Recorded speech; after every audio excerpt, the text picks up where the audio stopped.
All right, welcome to Extra Chill Goblin pre-recorded chat. Beep, beep, pew, coming to you not live. That's right. Yeah, this is extremely not live. Anything can happen, and if it does, I will edit it out. Please welcome We're in Hell, old buddy of mine. We're in Hell. Hey, what's going on? You know, I'm in the editing hole working on a video about MKUltra that I've been working on for the past 4 months now. It's coming. It's almost done now. I think that it should be out by the time this comes out. I think, which is I'm in the process right now. My life is in shambles. There's a red thread all connecting photographs all over every one of my walls. Yeah. Understandable. I mean, a couple years ago, I got really into MKUltra. I had a hyperfixation on that for a while. And I've been we've been talking a lot as you've been working on this, and it's I've found myself getting pilled all over again on this crazy piece of, CIA history. It's one of the conspiracy theories that you can say, yeah, this happened. This was a real thing. To what extent it happened is the question, but that is the question. That's sort of what I go into in the video. But it's very interesting because it has so many different levels to it where it is undeniable that it happened, and then to what extent is very up for debate. And when you the thing is too that when you go all the way with it, it is kind of, I mean, it's not particularly unique in that when you go super far with it, you get to satanic pedophile cults, every conspiracy theory tends to all roads lead to Rome, in that way. Mm-hmm. But at the same time, it is kind of an interesting conspiracy theory in that it enables so many others. I don't know if there's that many that I can think of off the top of my head that work the same way, where, and this is absolutely true, this is, very well documented. The goal of MKUltra, or at least a goal of it, was to create brainwashed assassins. They literally use the term Manchurian Candidate in official CIA memos. The thing is that if it's true that the CIA or whoever else is able to do that, then that means that all sorts of other things are possible, right? Because suddenly if the government can brainwash someone into doing anything, then it becomes a lot easier to explain away a lot of the weaker points in all these other conspiracy theories. Mm-hmm. Yeah, it's one of those little conspiracy theory, go-tos. If there's a hole in your conspiracy theory, Manchurian Candidate, clone, both. Exactly. It is interesting because there is this there's a whole genre of often I would say very good books that talk about high profile killings or whatever, and they tend to pretty much always do a good job of bringing into questioning a lot of the aspects of the official narrative of these court cases. There's Chaos by Tom O'Neill about Charles Manson. There's Aberration in the Heartland of the Real by Wendy S. Painting that goes into Timothy McVeigh. There's one about Saran, the guy who killed RFK, and it's they tend to do a good job of problematizing aspects of the actual case, and then they all sort of make this very weird swing into talking about MKUltra and trying to argue that the person is an MKUltra operative, and in my opinion, they tend to be a bit weaker in those sections. But I think that's fair to say. Whether or not that's I think some of them are more plausible than others. I read the Lisa P's book on RFK. What's it called? A crime, a really bad crime, or something like that. What's it called? Yeah. Lie Too Big to Fake? That's what it was. Yeah, Lie Too Big to Fail. Yeah. It's what is it called? A really bad crime? But I read that one, and I was sort of going into it. I was I don't know about the hypnosis stuff or whatever, the mind-controlled assassin stuff. But I actually found it a lot more convincing than I expected to. Not to say that I'm completely, RFK pilled on it, but I think that even with stuff like Chaos, where the book kind of ends in a disappointing way, where he doesn't completely prove this theory. It's like, if it was true, you'd expect him not to find like ironclad evidence like that. Like Chaos is probably like the strongest one of these, I would say. Aberration is like very good in the sense that like it's so good at like getting into the problems with the court case. It has, I would say, like the weakest MKUltra link possible. Okay. But like there is like if you ever get into Oklahoma City bombing stuff, the Oklahoma City like it's very easy to be an Oklahoma City bombing truther. They're like.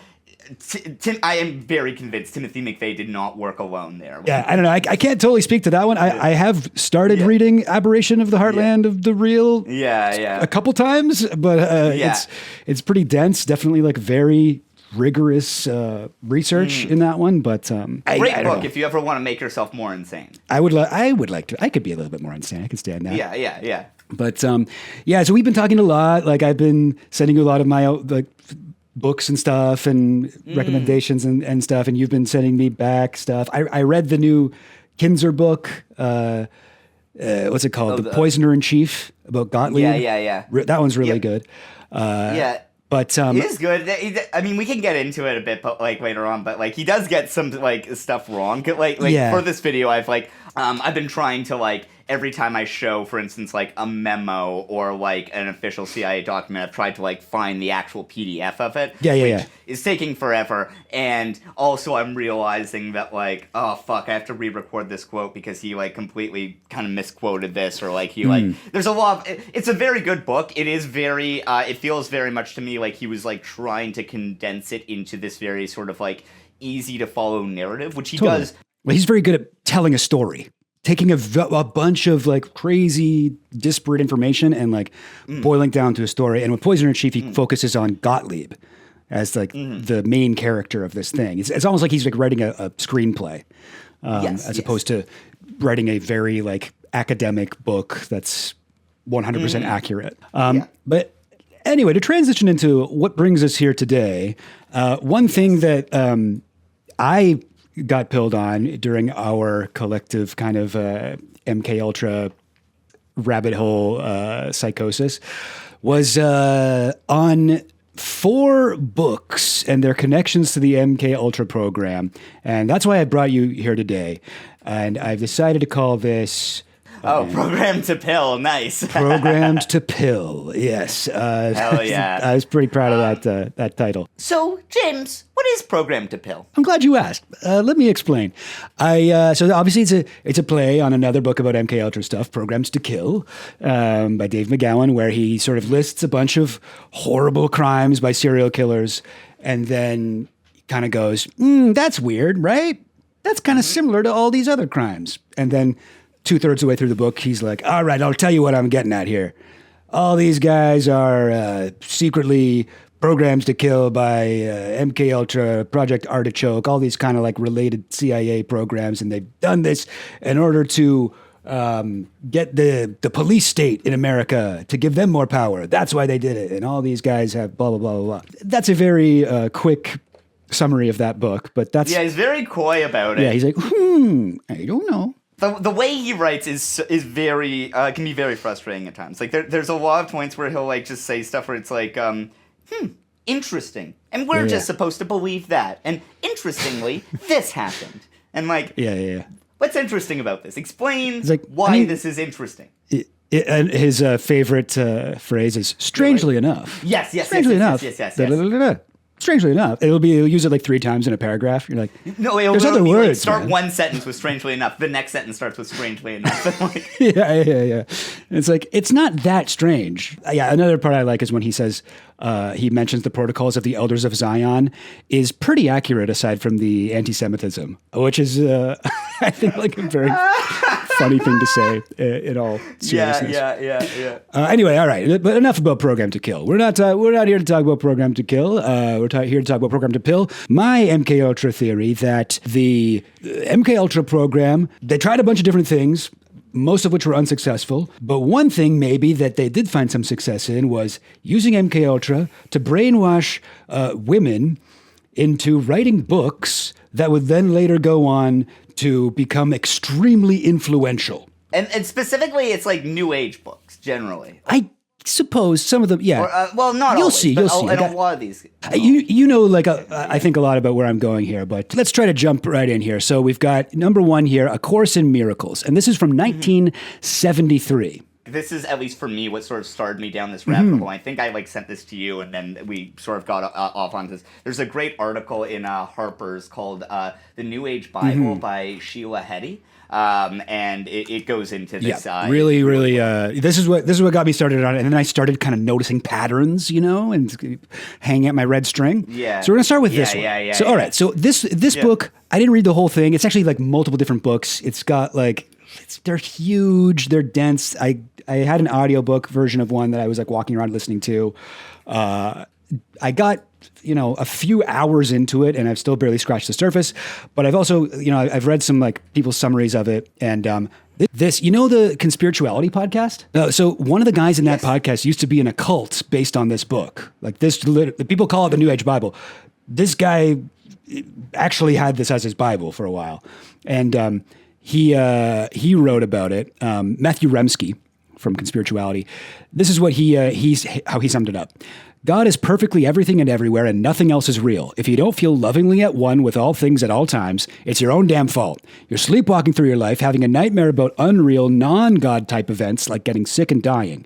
Your body doesn't really exist. While you think it does, under the spell of your insane ego, you're pathetically denying your union with God, which doesn't even recognize your body because He didn't make it. He only makes eternal things. You're even more of a denier of God if you feel pain or are sick, because sickness is stupid and God is stupid. How could you be sick unless you wanted to be sick? Get it? Not only that, if you try to make yourself healthy instead of just calling on Jesus' name, you're doubling down on your ignorant and selfish belief that your body is real. And that's an insult to God. Every human suffering, from loneliness to racism to poverty to terror, and all of the existential ambivalence in between is a result of your beliefs and conscious choices. So they're not real. And luckily, you can instantly reverse them all by surrendering your heart to the Holy Spirit.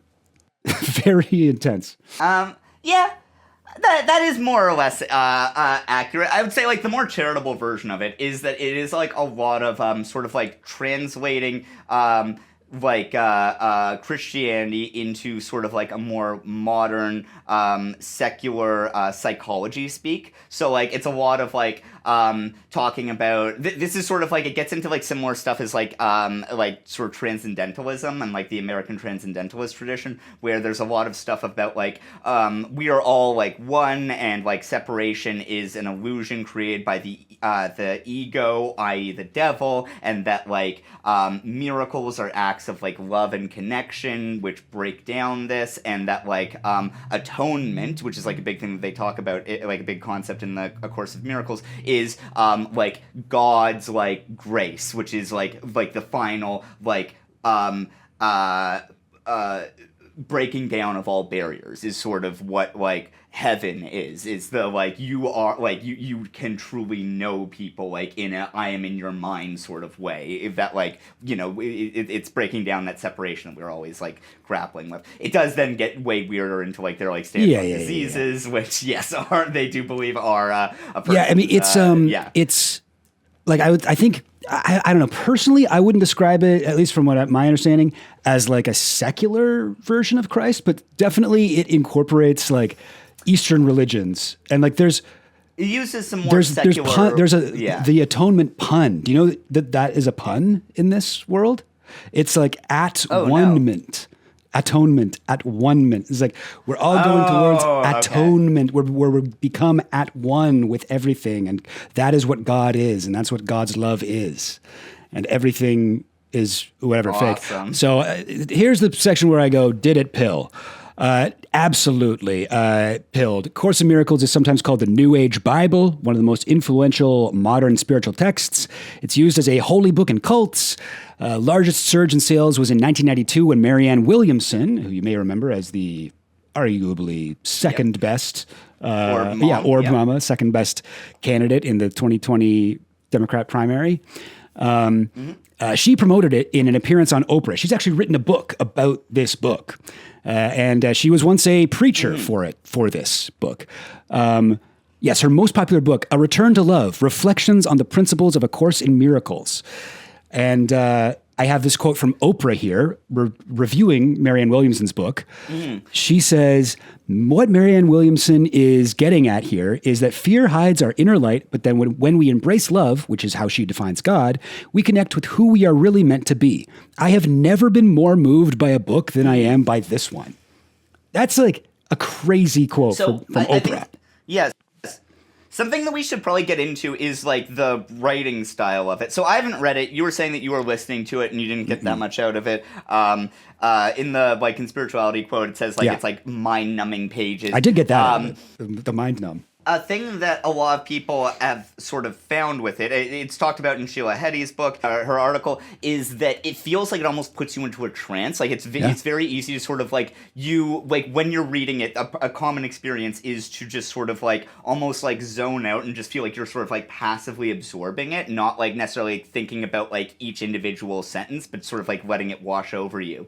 My friend who told me about this book, she found that she had to stop reading it because she started getting really like weird lucid dreams while she was reading it, and like that seems to be somewhat of a common experience. It seems to have like a strange kind of effect on people in how they like when they're going through that.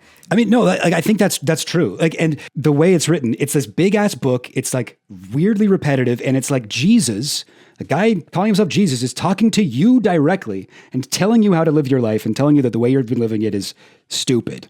Like this is this is how it opens. Introduction. This is a course in miracles. It is a required course. Only the time you take it is voluntary. Free will does not mean that you can establish the curriculum.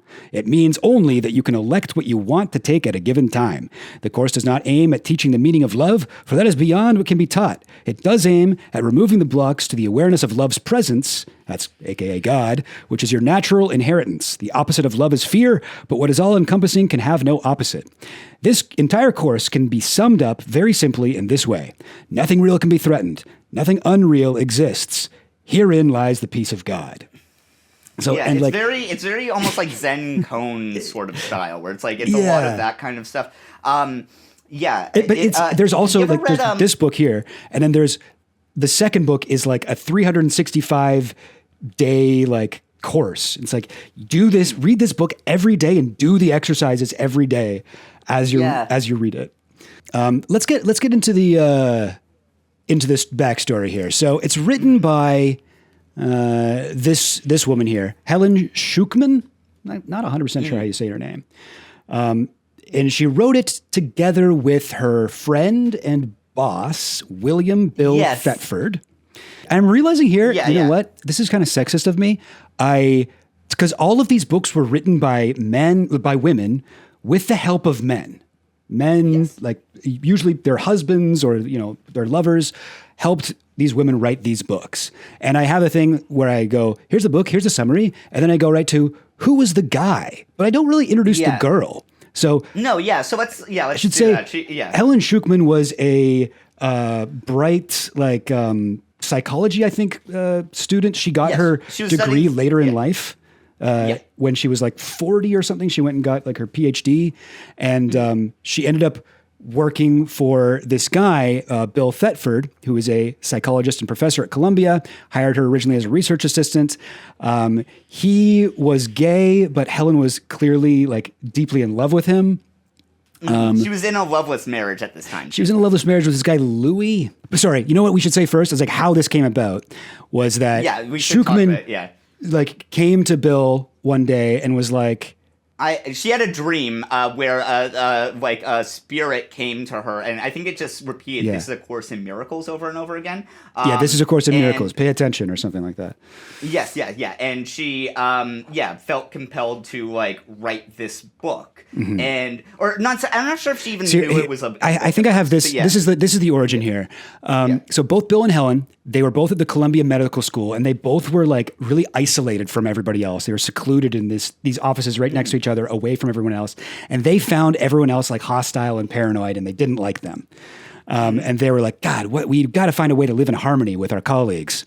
And they both agreed on this. And then one day, Helen called Bill in the middle of the night, and she's going, there's a voice in my head saying, this is a Course in Miracles, please take notes. And Bill was like, I don't know how I would respond to a call like that, but Bill was like, okay, write down what it says, and then bring it to work tomorrow. So she did, and Bill told her it was beautiful to keep writing, and that these writings ended up becoming, apparently the style that would happen is that like she would like feel compelled to write this, and she would like write her notes down, and then she would come to Bill. She found it too like traumatic to like type it out herself. Like she found it like very like upsetting, and so she would go to him, and he would transcribe it all for her. Yes, I have the writing process here because I find this interesting. Yeah. Shucman writes things down in shorthand, which should be written out in full by Thetford, Bill, and then this is from Helen. At the office, I could lay down the notebook to answer the telephone, talk to a patient, supervise a junior staff member, or attend one of our numerous emergencies, returning to the writing without even checking back to see where I left off. At home, I could talk to my husband, Louis, talk with a friend, answer the telephone, or take a nap, picking up afterwards without disturbing the smooth flow of words in the slightest. It was as if the voice merely waited until I came back and then started in again. I wrote with equal ease at home, in the office, on a park bench, or in a taxi. There could be interruptions of hours, days, and on occasion even weeks without any loss in continuity. This is an interesting part of the article too. Heti talks about how like this is what like really appealed to her about the book. Yeah, that, as like a novelist herself, right? As like a writer. Like I mean, I can certainly relate to this. I'm sure you can too. Like just like the fact, like just like when you're writing, you really feel like, oh, I need to be in the zone. It's like, you know, it feels like you have to like capture this. Like there's these like moments of like magic when you can just like write pages and pages in like, you know, no time at all. And then there's times when you're like really banging your head against the wall. And so it's like very appealing to be like, oh my God, I could just like automatically do it. Like how, you know? Yeah. When I hear this, I can just sit down. I like, it's just, as soon as I sit down, I'm writing. I'm just like, fuck you a little bit. Yeah. Fuck you. Yeah. Honestly, don't tell people that. All right. People don't need to know that. Say that it's really hard, please. Say that it takes you a long time. And that's the thing, though, is that it kind of was for her. Because, like, as her next note says, like, she hated writing this book. Yeah. She hated the book. Would actively try and avoid it. The book became really popular, and she died 5 years after finishing it, and it went on to become this like cult textbook.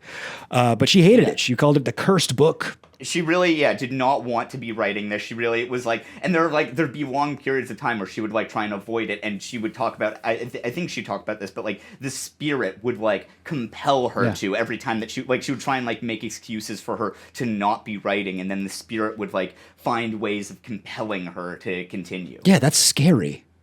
But like with all that in mind, like the difficulty of it, reading the book and how like commanding it is, like it takes on a different tone, I think. Cause like if you're imagining this is a voice inside her head being like, you gotta write this down. This is not an option here. This is like mandatory. It's kind of scary, right? But absolutely, this one, so before we get into how this is connected to the CIA and MKUltra and stuff, the one last thing here is that she did seem to be in love with Bill. And perhaps was writing all of this, and like after she finished the first book, she was immediately like, "Oh, we got to write another one now." Even though I thought that was going to be the only one. Actually, now we got to write the 365-day course. Like it was like maybe this is an excuse for her to hang out with this guy that she loves. Some evidence of that is in the what do you call it? Like unedited version of her notes that got leaked online in the 2000s. So we should say, like, the claim is that they made very little edits to this this document. That like the Course in Miracles is basically exactly what she said to Bill, with like some slight edits made just like for clarity or whatever. When you actually see, there's a lot of stuff that didn't make it in. That's like, you know, just gossip about their coworkers, or you know, talking about like her husband. And then you get like. There's a lot of very weird. Jesus is telling her how to buy a coat. Yeah. And then there's a whole like great section about like Bill's homosexuality and how he needs to like specifically condemning the fact that he's not sleeping with her because it's like wrong. Yeah. It's condemning homosexuality specifically on the grounds that like it's like selfish and closed-minded. Like, oh, you need to open yourself up to love from everyone. That's what Jesus wants. Like, it's a very weird angle. When I read this whole thing, I'm like, it doesn't even sound like it's condemning homosexuality so much as it's like saying that anyone who isn't bisexual is just an asshole. Yeah, just because you're gay, it's fine that you're gay. The problem is that you won't have sex with Helen. Exactly, yeah. Like, tell Bill that homosex is sinful only to the extent it is based on the principle of exclusion. Homosex. Yeah, homosex. It is wrong to deny the beauty of some souls because of of body structures of which you are afraid. You are right in telling Bill to invite me to enter anywhere temptation arises. I will change the situation from one of the inappropriate sexual attraction to one of impersonal miracle working. It's so funny imagining her, like, like she's saying this to Bill, and she's like, yeah, that's what it says. I'm sorry. Write that down. I'm just the messenger here, okay? Jesus said it's weird that you won't invite me. I thought it was weird, too. I mean, it's what Jesus wants. It's explicitly stated. I guess, should we do it? So that did not make the final cut of the book, but it's quite interesting to read. All right, let's get into the crazy. This is where this shit gets crazy, all right? Bill Thetford, CIA guy. Early in his career, now this part's not confirmed or anything, but early in his career, we know he's a CIA guy, but before he got to Columbia, he often is getting these really high positions in organizations without being qualified at all. Was that because the CIA was putting him there? I would say probably. Seems like that. That would make sense. He claims that he was first approached by the CIA in the 50s to work on Project Bluebird, which is one of the projects that eventually led into MKUltra, I believe. So Bluebird was the original MKUltra. Like, Bluebird had like a much more like limited scope. It was a lot more just sort of focused on like kind of just developing better interrogation techniques. It was supposedly named Bluebird because the goal was to make people sing like a bird. And they're not supposed to name their projects like that. They're not. The name of the project isn't supposed to have anything to do with what they actually. But they all the time they don't do that. They're like, but it's a cool name. Then it got changed to Artichoke, which is pretty random, and then it got changed to MKUltra. I forget what MK actually stands for. I need to look that up. It's a prefix on a certain department of CIA projects. Yeah, and then Ultra it's a cryptonym, so it is actually like that is the one where it's actually like there's supposedly no connection to what it does. Although they did specifically choose Ultra because they were like, no, this is the coolest, most intense, it does sound special thing. I mean, I gotta give him that. Ultra, Like there's other ones that are like related to this, like MK Naomi and MK Search, which are genuinely like random. So he was supposedly working on Project Bluebird. I actually sent you a file in the Discord if you want to take a look at that. This is a paper that I found. It's from a Columbia school paper that goes into the MKUltra, like the revelation that MKUltra experiments were conducted at Columbia, and it names professors that were fired, and the only professor that's named is Bill. Check this out. Here's the cover of A Course in Miracles. All right. Yes. Here's a cover of the. This is the workbook, the 365 days thing. Now look at these things: bird, star, and now look at the CIA logo. That's interesting. Yeah. Strangely enough, isn't that interesting? Anyway. That's this. I mean, or you can just use the like very confirmed CIA documents. But we're past the point of needing symbols, but One thing we can sort of talk about a bit is just what they were working on. So we know that they were working on the CIA's like personality assessment program. Yeah, that's right. Is like what they were officially doing. Yes, they're funded by the Society for the Investigation of Ecology. Well, let's get to that in a second. So the personality assessment thing, I believe that actually, if you look up, have you ever seen the Kubark manual? Yeah. The Kubark manual is, it was published, I believe, the same year that MKUltra officially shut down, and it is their torture manual. And it uses a lot of the stuff that was developed through MKUltra. Specifically names the works of Harold Wolff and also... Ewan Cameron? Yeah, it doesn't actually specifically name Ewan Cameron. But it says at McGill University, like based on studies at McGill. Which is Ewan Cameron, yeah. But yeah, in that, in the Kubark manual, they list different personality types, which I believe is what the different personality types is used as. Yeah. That's so interesting. Like, it has like, here's what this personality type is like, here's how to break them down. Here's what this personality type is like, here's how to break them down. That's so interesting. So, okay, I'm going to go into that in a second. All right, I guess we can go into that now. Yeah. So this is from the Studies in Human Ecology website. This is like one of the studies that Bill Thetford and what's her name? Shucman, Helen Shucman worked on, as funded by the CIA. And you can see by this, it's redacted, but you can see by this principal researcher in locations, Bill Thetford, and in brackets it says Whitting. It's like that means he knew he was being funded by CIA. He doesn't have the excuse there. That's really so. We should go into like what the phrase human ecology means. So there's like for MKUltra, for anyone who doesn't know, Sidney Gottlieb was sort of like in charge of it, and he immediately, like, what he started doing to sort of like conduct MKUltra was that he reached out to a lot of like doctors and behavioral scientists in order to like create this network of people who would test drugs and experimental processes on unwitting patients of theirs, usually. And so they would do like all these like horrifying studies on all sorts of on all their patients who were like unwittingly being experimented on. And one of the members of this network was a neurologist named Harold Wolff. Harold Wolff had a theory about how to control people's minds that had to do with breaking them down and rebuilding them. This was like kind of like a common theory that was like out in the zeitgeist. Wolff's name for this was human ecology. Oh, that's where that phrase comes from. And so later on, wow. So all these all these studies and stuff were funded through CIA cutouts, and later on, Sidney Gottlieb wanted to create his own CIA cutout, and so they created the Society for the Investigation of Human Ecology, which I believe was later renamed to the Human Ecology Foundation, the Human Ecology Fund, which still exists. Yeah. It's like still a thing, pretending that it wasn't like a CIA like cutout to begin with.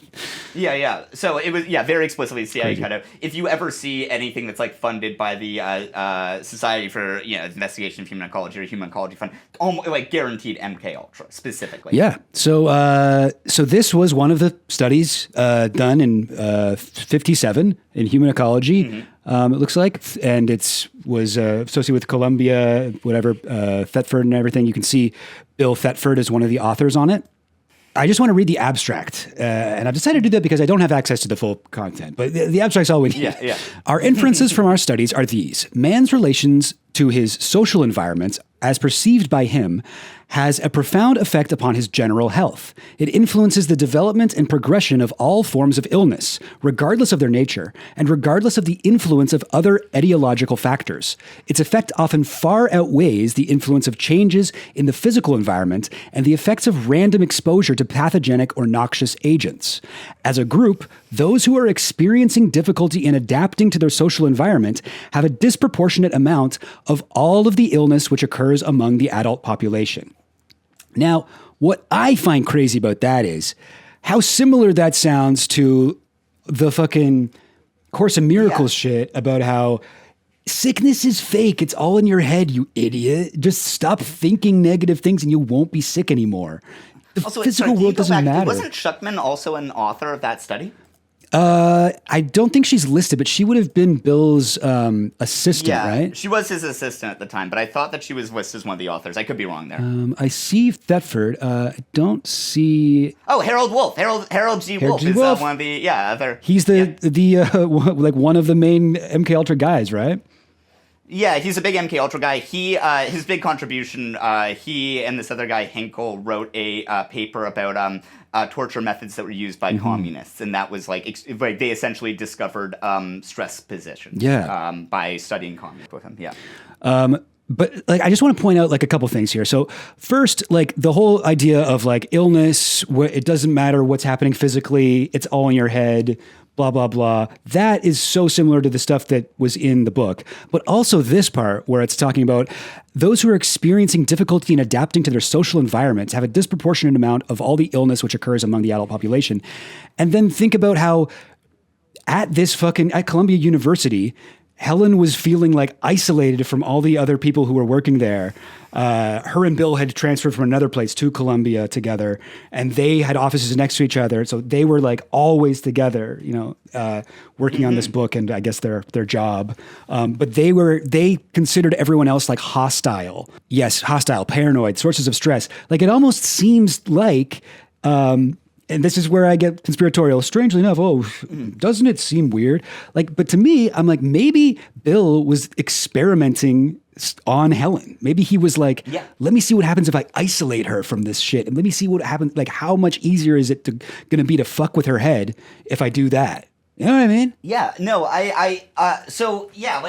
this is the sort of thing where it's like, we do have to get kind of conspiratorial, but at the same time, I would argue that this is the kind of thing where this doesn't strike me as like, we know for a fact that he was like working at Columbia conducting experiments. We absolutely, like, it's not this is not like, we aren't going out like into like butt implant territory here. No, this is like, we know he was doing this kind of work, right? Like so I don't think it's crazy to think that Helen was one of his like test subjects in some regard.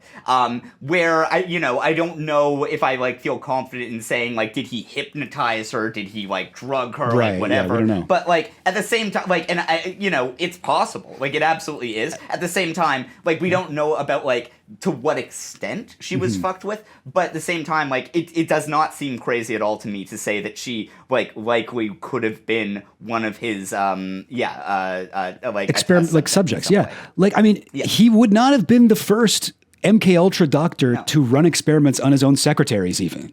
Yeah. This was a big thing. Maitland Baldwin, I think, or no, someone else, was learned about hypnosis by going to a stage show and then talked to the guy afterwards. The guy was like, yeah, I use this to get laid all the time, which is really fucked up. And then he was like, that's awesome. I want to take a class from you. And so like learned hypnosis that way. And then would like hypnotize his secretaries. And by the way, this woman who wrote Course in Miracles was not a secretary. So sorry, not secretary. She was the research assistant. Just calling you in a little bit here. You know what? You're right. She had an advanced degree and was doing that's true. Like clinical research. Yes, that's very true. She was a research assistant. It's actually fucked up that her name wasn't on this study. Yes, where she may have also been a test subject. But yeah, no, she's like she seems like a very intelligent woman and very quirky a little bit from what I can tell reading about her. Certainly. Certainly a little bit quirky. And unlike any of the other women that we're going to be talking about today, she's the only one who like wrote this book and was like, God, I hate this fucking book. It's cursed. Don't read it. It's so harmful. Like people will get fucked up from this. And then died like shortly after writing it. So of all the authors we're going to talk about, I probably think she's the best person. I don't know. Maybe not. 100%. This is not my favorite book, but it's up there. I'm glad you say that my theory is so far not crazy. This is definitely the most grounded that it's going to be. So let's move on to another book here. And this is called The Seth Material. Again, this is actually a series of so many books. Like I think 12 books originally and just like dozens more that this woman wrote. Jane Roberts. And I'll give you the summary here.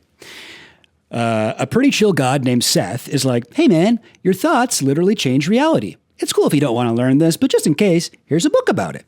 Everyone creates their own individual reality through their thoughts and feelings. The only way to make change in your reality is through the point of power, which exists in the present moment. Now, so, sorry, just a clarification. Isn't Seth like an enlightened master? Like there's a big like tradition of like this being a thing in like weird new age spirituality stuff where there's like this concept of enlightened masters. It's very weird and like kind of racist and like Orientalist where it'll be like this ancient Tibetan monk. It's like some random white woman who's just like making up random shit, you know? And I have to do the accent. He said it's okay. When I'm channeling him, I have to do the voice.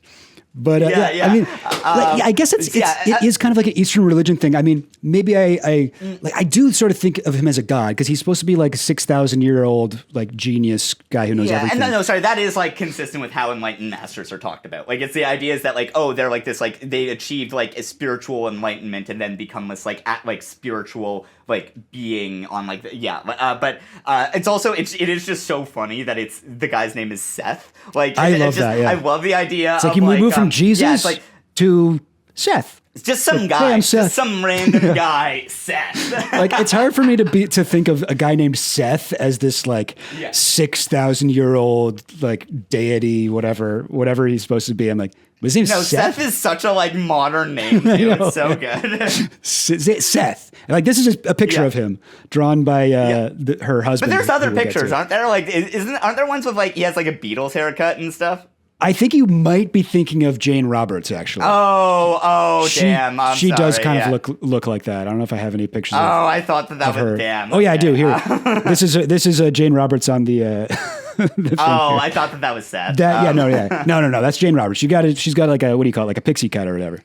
Right. Okay. But yeah, so this is a summary. So you can already probably see there's a lot of similarities to Course in Miracles already. Like, create your own reality through your thoughts and feelings. You know, everything else is. Sorry, this is also like, if you look this up, like even just like on like Wikipedia, the Seth Material is brought like it's immediately compared to A Course in Miracles. Like, it's like brought up in the same conversation. It's usually it's like. Yeah. When people are describing it, they're usually like, this is the most influential New Age, like, Bible other than A Course in Miracles. Exactly. Like, that's kind of how they'll talk about it.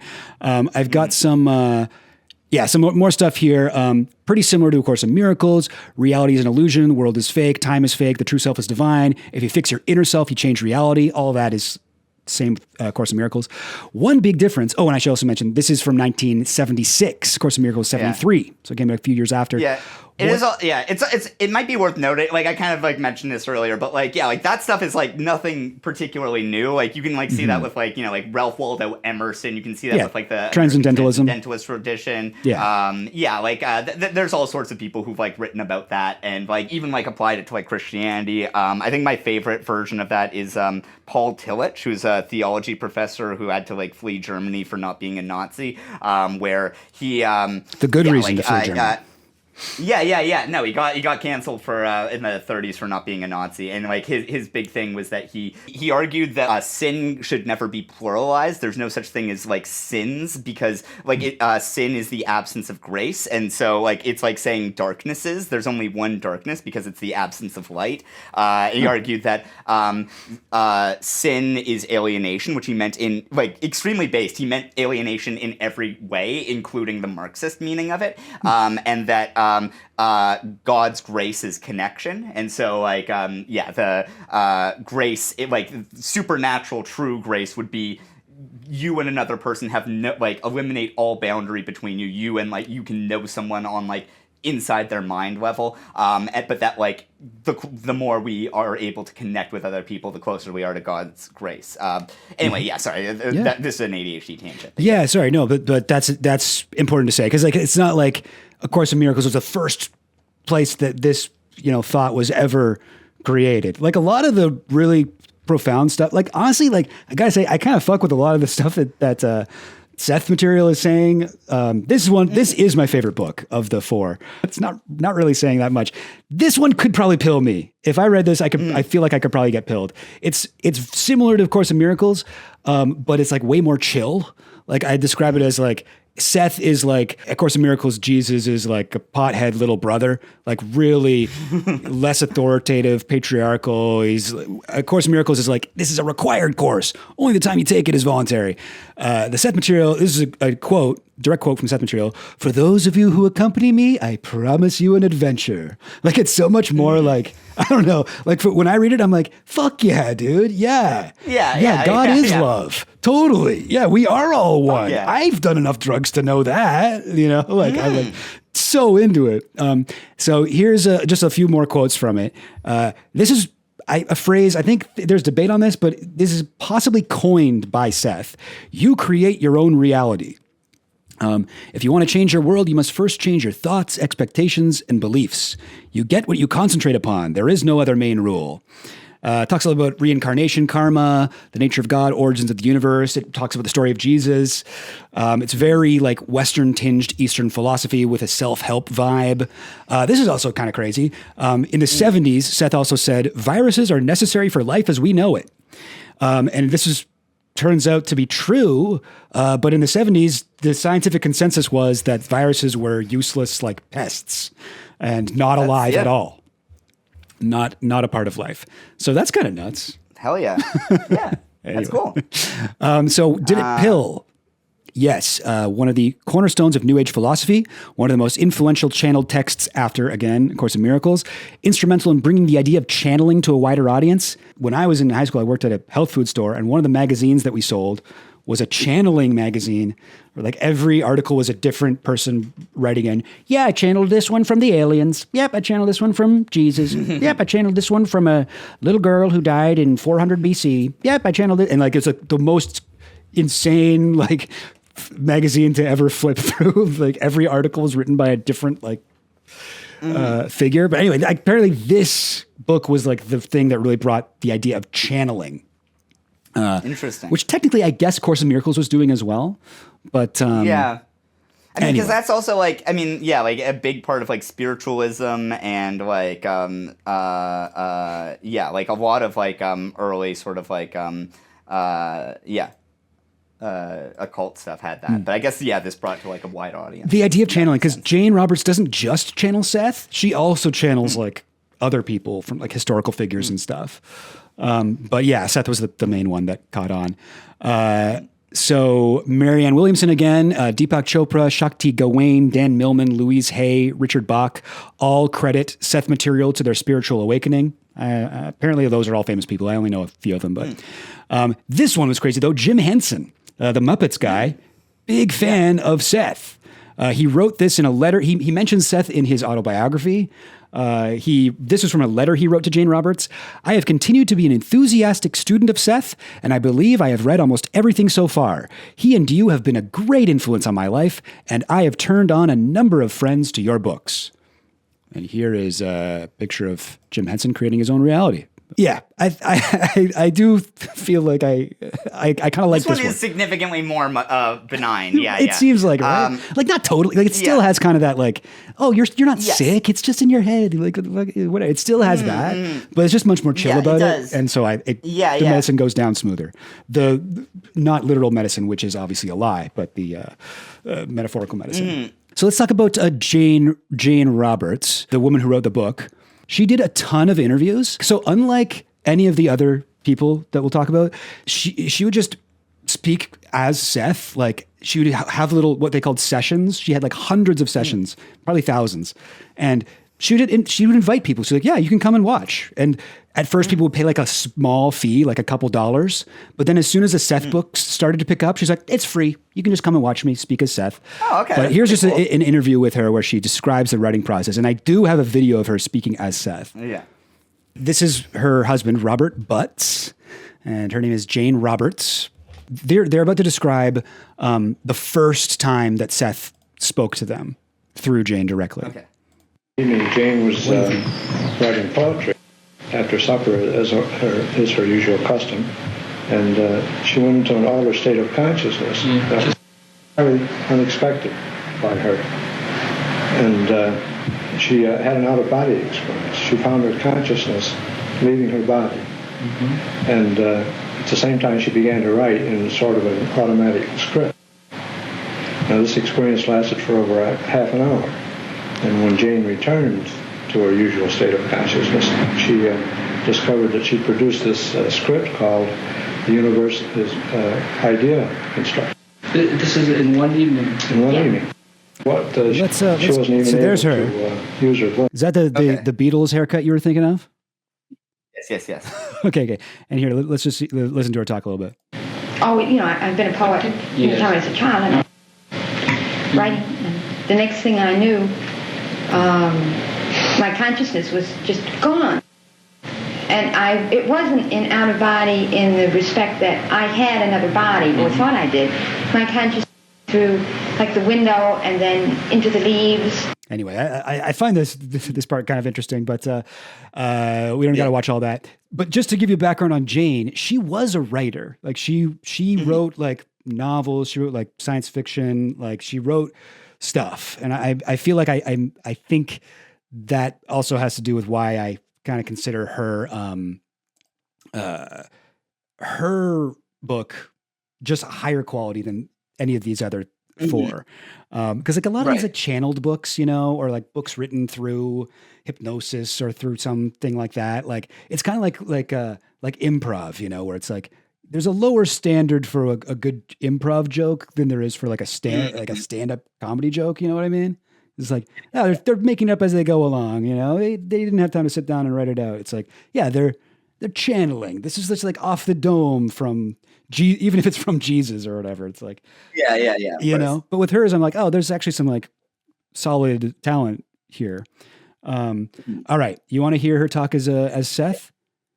Yeah. Also, sorry, I did think that like her husband. My first thought was that was her. It's not like. So I was like, oh, that's a very crazy voice. That like if she's like, I thought that was like her doing the Seth voice, and I was like, that's damn, that's wild. That would be crazy. Yeah.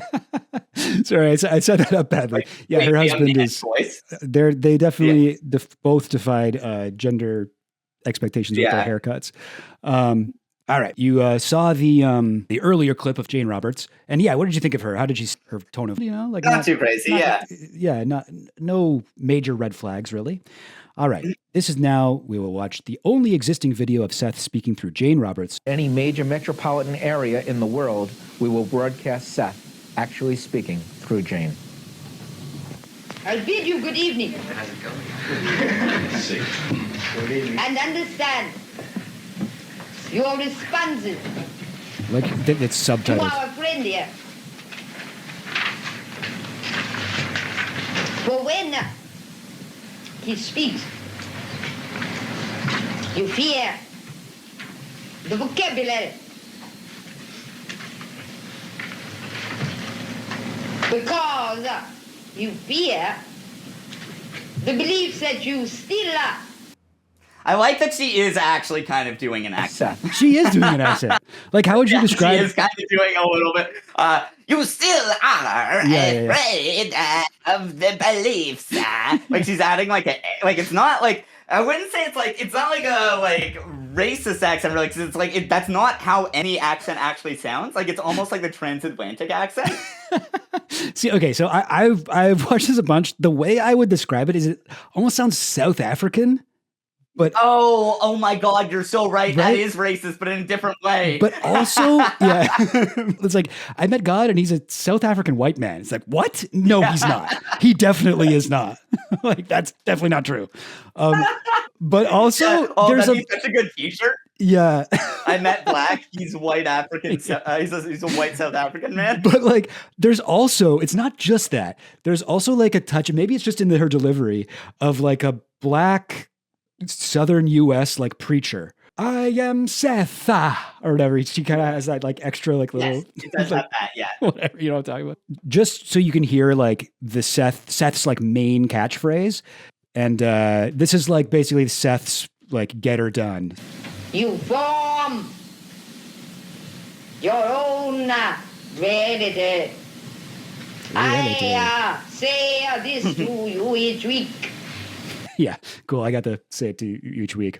Yeah, so that's like, you know, she's like building a brand. She's like repeating the thing. I shouldn't say she. Seth is, of course, the one who's speaking there, not Helen. Very fun. I wish there was more to this. But this is apparently the only existing footage we have of this amazing woman speaking in this amazing voice.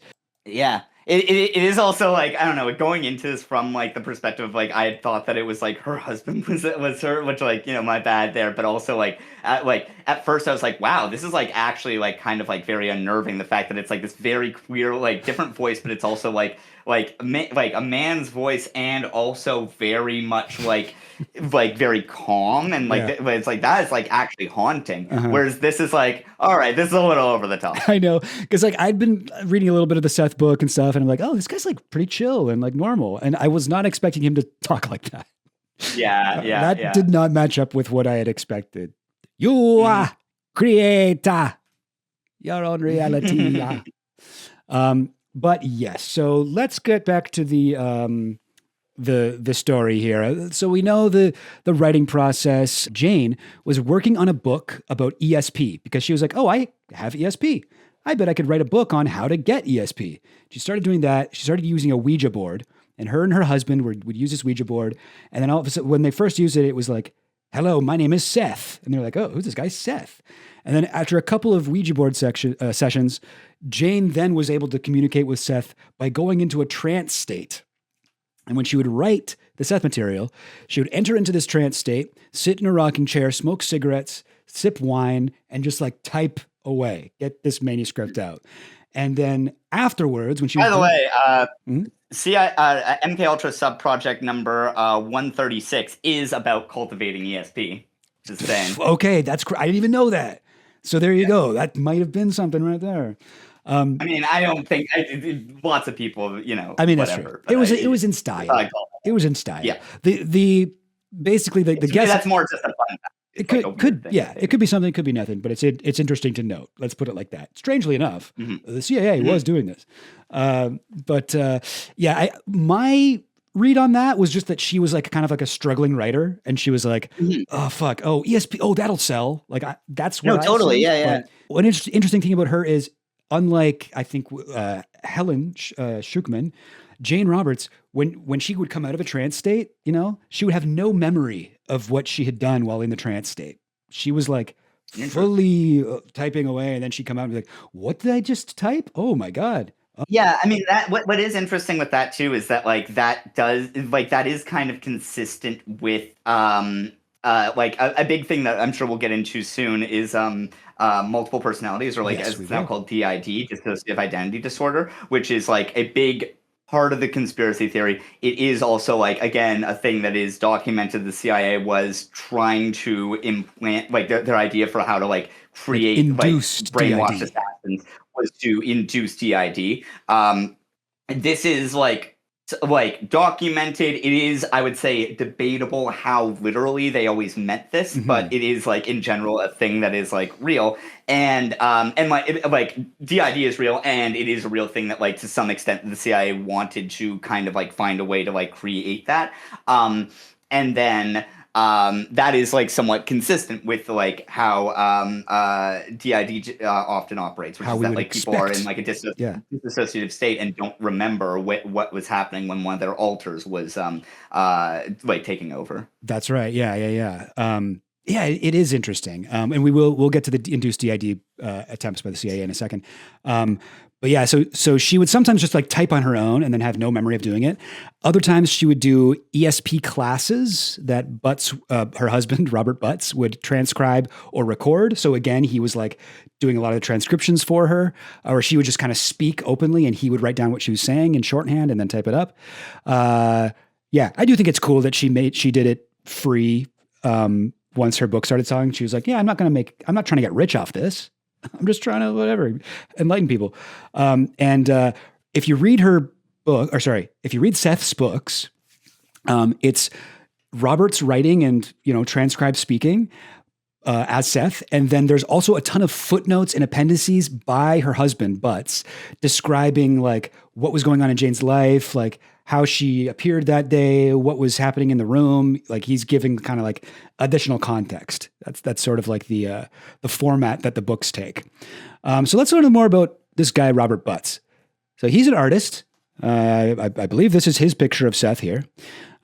He was, young, early 30s, I think they both were when Seth began speaking through Helen. He helped Jane to do ESP experiments for a book she was writing that eventually turned into channeling Seth. And he was a big fan of George Estabrooks' books on hypnosis. About a year after Jane had begun channeling Seth, he reached out to George Estabrooks. And Estabrooks began doing experiments on Jane. Now, this is where we get to potentially... Well, we should maybe get into a little bit of who George Estabrooks is. Let's do exactly that. So, one thing I guess is it's very funny. You notice this a lot with MKUltra stuff, is that depending on you can really tell how like pilled someone is based on who are their like big people that they bring up. Like if you're much more into like the sort of like more normie explanations of stuff, you'll talk a lot about Sidney Gottlieb. If you're more into like some of the weirder stuff, you'll talk about Louis Jolwin West, who was like was an MKUltra doctor who was like involved in he did a lot of studies on violence and had some very weird he has a lot of weird connections throughout his life. We can weird go guy. into that one. Yeah. But, killed an elephant by overdosing it with LSD. Yeah, which like to be clear, like one of the things that's like it's very like it's worth noting about that is that LSD is like in terms of the physical effects it has on your body, it's incredibly safe. Like it has like it's incredibly difficult to overdose on LSD. I don't think my understanding was it's thought to be impossible for a human. Well, I mean, it's possible in the sense that, like, if you injected this amount of almost any chemical into someone, it would cause them to overdose. You know what I mean? Like, all of someone's blood with LSD. Yeah. You can't just be like, it's LSD, it's harmless. It's not gonna kill you. But so that's crazy. But Jolly West, as he was called by his friends, he was like has a lot of very, very strange connections to like MKUltra stuff. But the real freaks are into this guy, George Estabrooks. So George Estabrooks was He was he's a Canadian. He shout out Canada. He elbows up, baby. But yeah, he was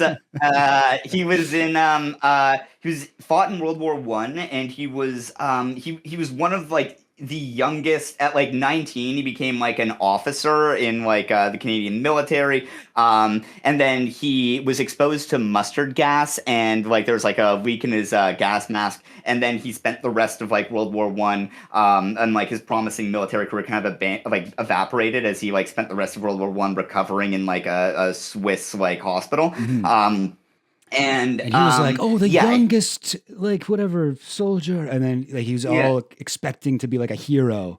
And then burned out child prodigy, boom. And he burned out like child prodigy at killing, like exactly. War. But so he then he starts like he becomes a psychology professor. He's doing all his studies in hypnosis, and he publishes a number of books about the battlefield applications of hypnosis. And his most famous one is called Hypnotism, I believe. It's it is just this like he's very explicit about like he's saying the stuff that like this is real stuff that we are doing in World War. Just as a bit of background too, he was in conversations, my correspondences with J. Edgar Hoover, the head of the FBI, and he advised the OSS, so the Office of Strategic Services, which was the predecessor to the CIA. He advised them during World War II. And so he wrote this book, Hypnosis. We know he did. This is all true. Yeah. This is absolutely true. And he wrote this book called Hypnosis, where he claimed that he during the war he was like creating hypnotized spies and doing all this like crazy stuff. I have some of that. Yeah, we'll get into that. He also links it to a bunch of like to dissociative identity disorder, where he claims that dissociative identity disorder is essentially indistinguishable from hypnosis, which I don't know if that's true. He also claimed that people with DID are incredibly susceptible to hypnosis, which may be true. I don't know. And like a lot of his stuff, it is also worth noting. Present day experts in hypnosis have pretty roundly rejected his claims about hypnosis. Like in like present day scholarship on hypnosis, it is like the claims that he made about it are pretty. It's like some pretty technical ways that I don't really understand that well. Like he claimed he was able to do some crazy shit that we've never found any evidence that this was ever attained. And the thing is, it's very much accepted as like kind of gospel. Like in like Kinzer's book about like the Poisoner in Chief, it's like pretty roundly accepted that he was working for the CIA as a consultant during MKUltra. Not just Kinzer's book, so many books. every book, and I have some issues with this claim. I don't think that this is totally true. George Estabrooks. So here's what I have for his connection to this book. He consulted with Roberts and Butts early in their channeling process, before this book became a thing, before it became like a cult, before Jim Henson found out about it. Estabrooks ran tests on Jane Roberts twice a week for a full year. According to him, he did this to check Seth's intelligence, to figure out his IQ, and to test his ESP abilities.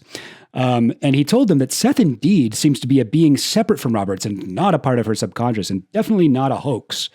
Roberts wrote about him a lot in her books, but she changed his name to Dr. Instream, which is like, a pun, Brooks, stream. I find there's a lot of like wordplay in all these books, weirdly. I don't know if that means anything.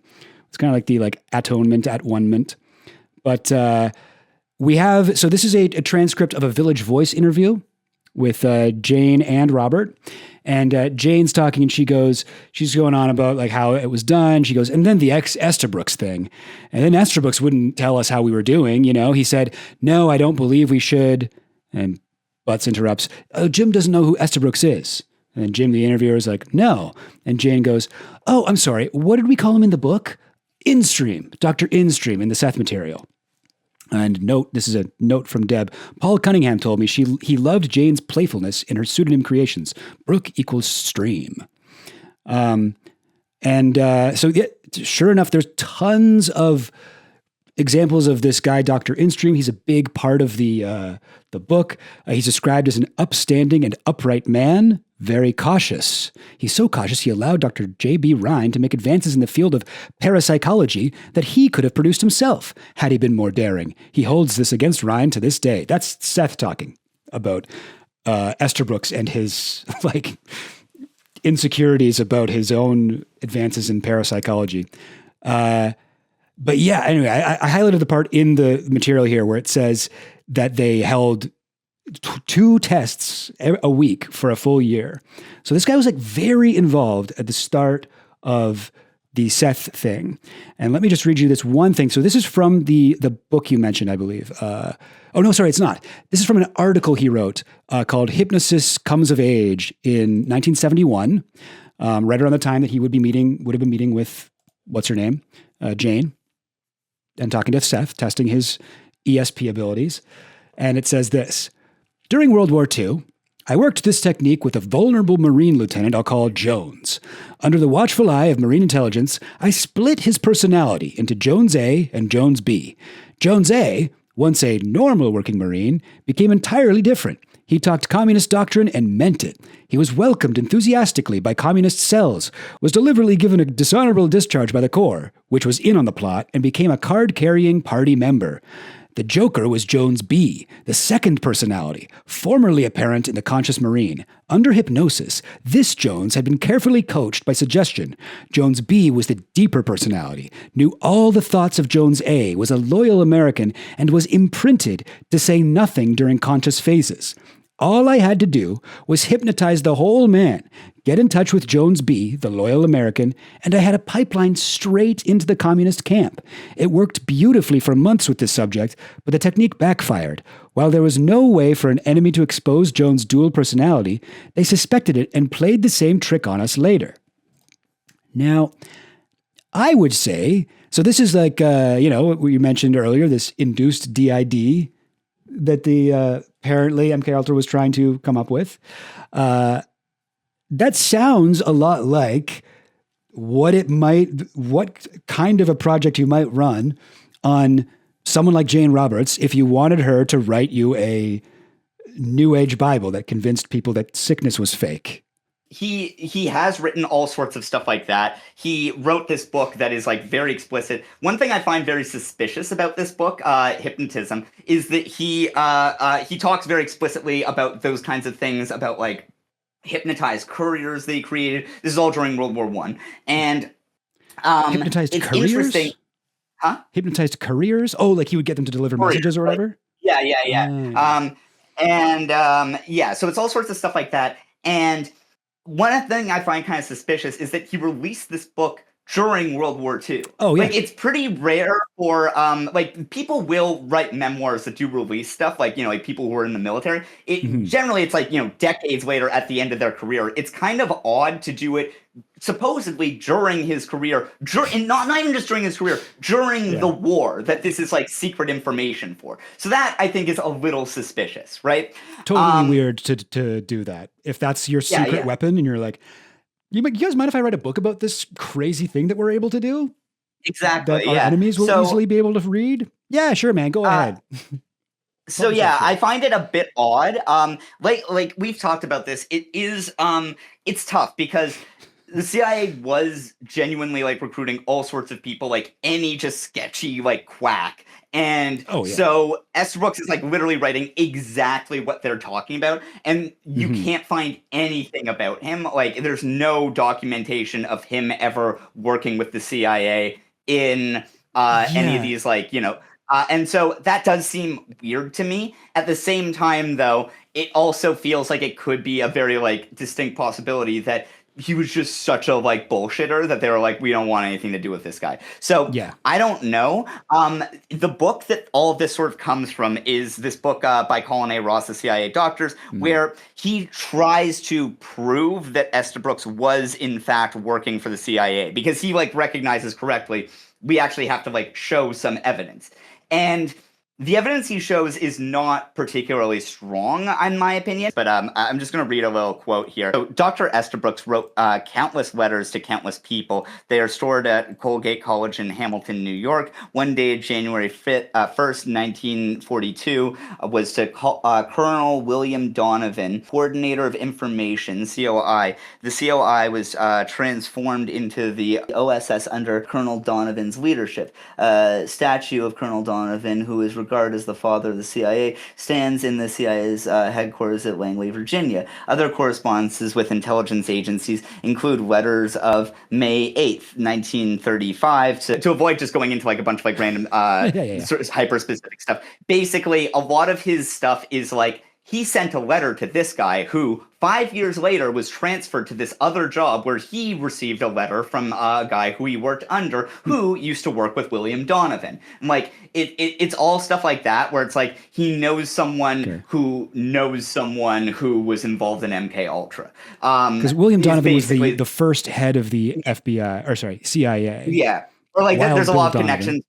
Yes. There's a lot of stuff where he wrote a letter he talked to J. Edgar Hoover, who then talked to Dr. Hudson Hoagland. This is so complicated to read. Jesus. Then went on to work with a guy named Dr. Hyde, who worked on MKUltra. Oh, like, I like how he cites Candy Jones too. Played a role in the recruitment of Candy Jones. Exactly. Yeah. Which is another book that is very similar to these other books that I decided not to go into. So it's all stuff like that where I don't find that particularly compelling, that like, oh, he knew someone who knew someone.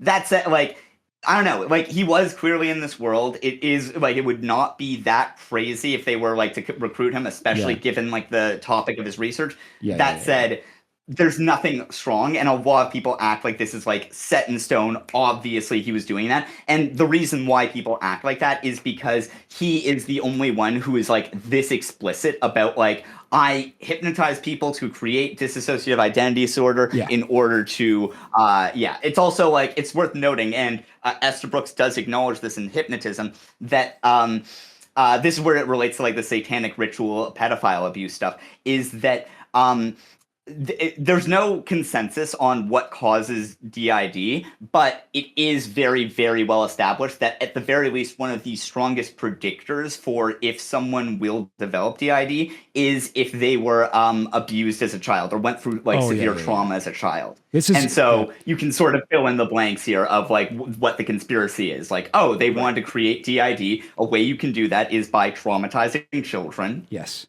There we go. You know? There we go. I mean, this is if you read Programs to Kill, it opens with talking about Estabrooks. Like he is like a foundational part of a lot of theories that involve child abuse as a like method of creating MKUltra mind controlled people.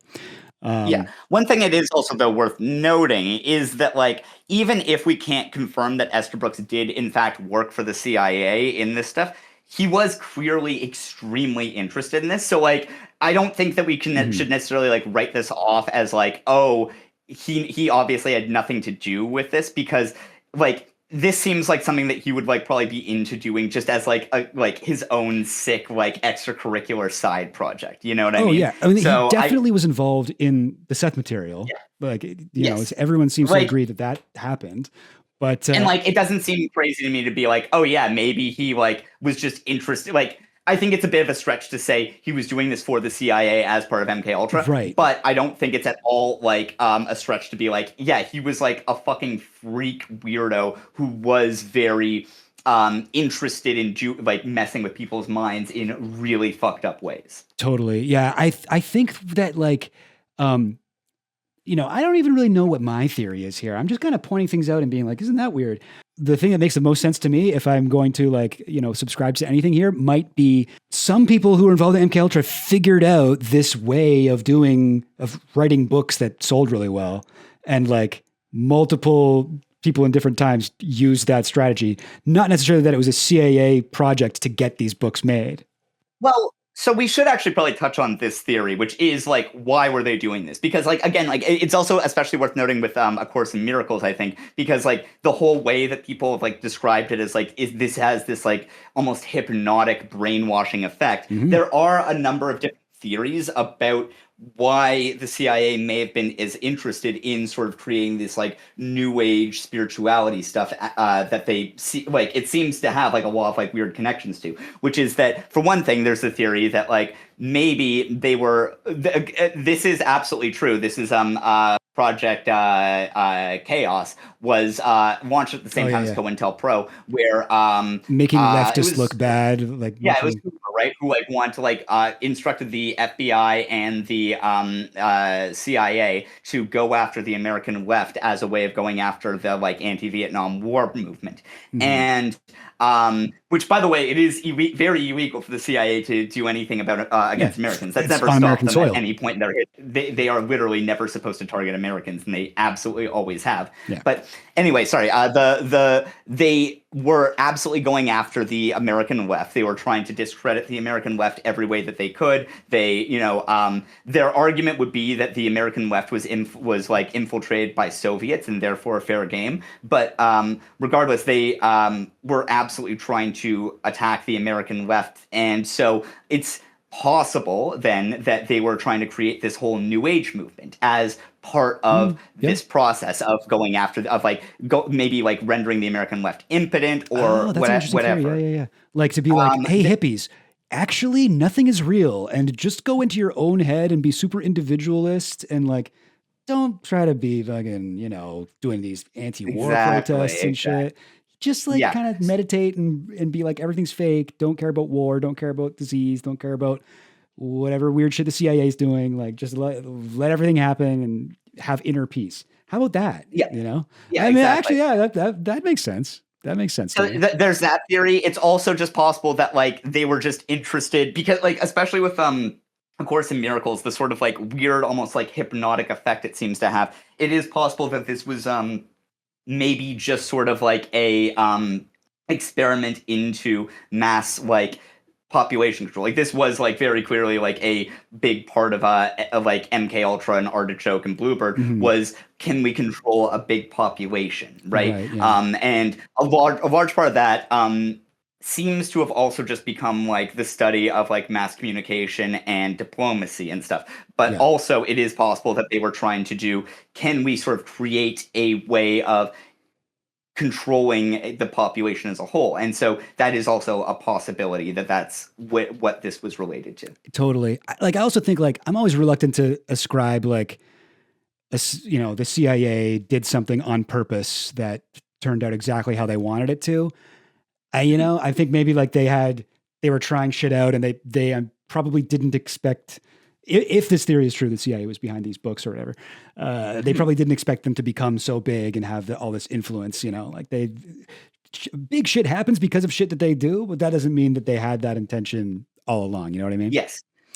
Yeah, a good way of like thinking about the like CIA, like a big thing, first of all, is always just like remember, like it's not like they aren't super competent. It's just that they have money. unlimited money, no ethical or legal guidelines, and so it's very easy to like succeed if you have that. But also, a thing that they are genuinely quite good at is they make sure to use every part of the animal. You know, like they are very good at making sure that if they do something, wait, we could actually use this for other things. And like Sidney Gottlieb has confirmed that part of MKUltra was that they were like, we're going to try to develop if there's any interesting side projects that like sort of come out of this, we can then use that.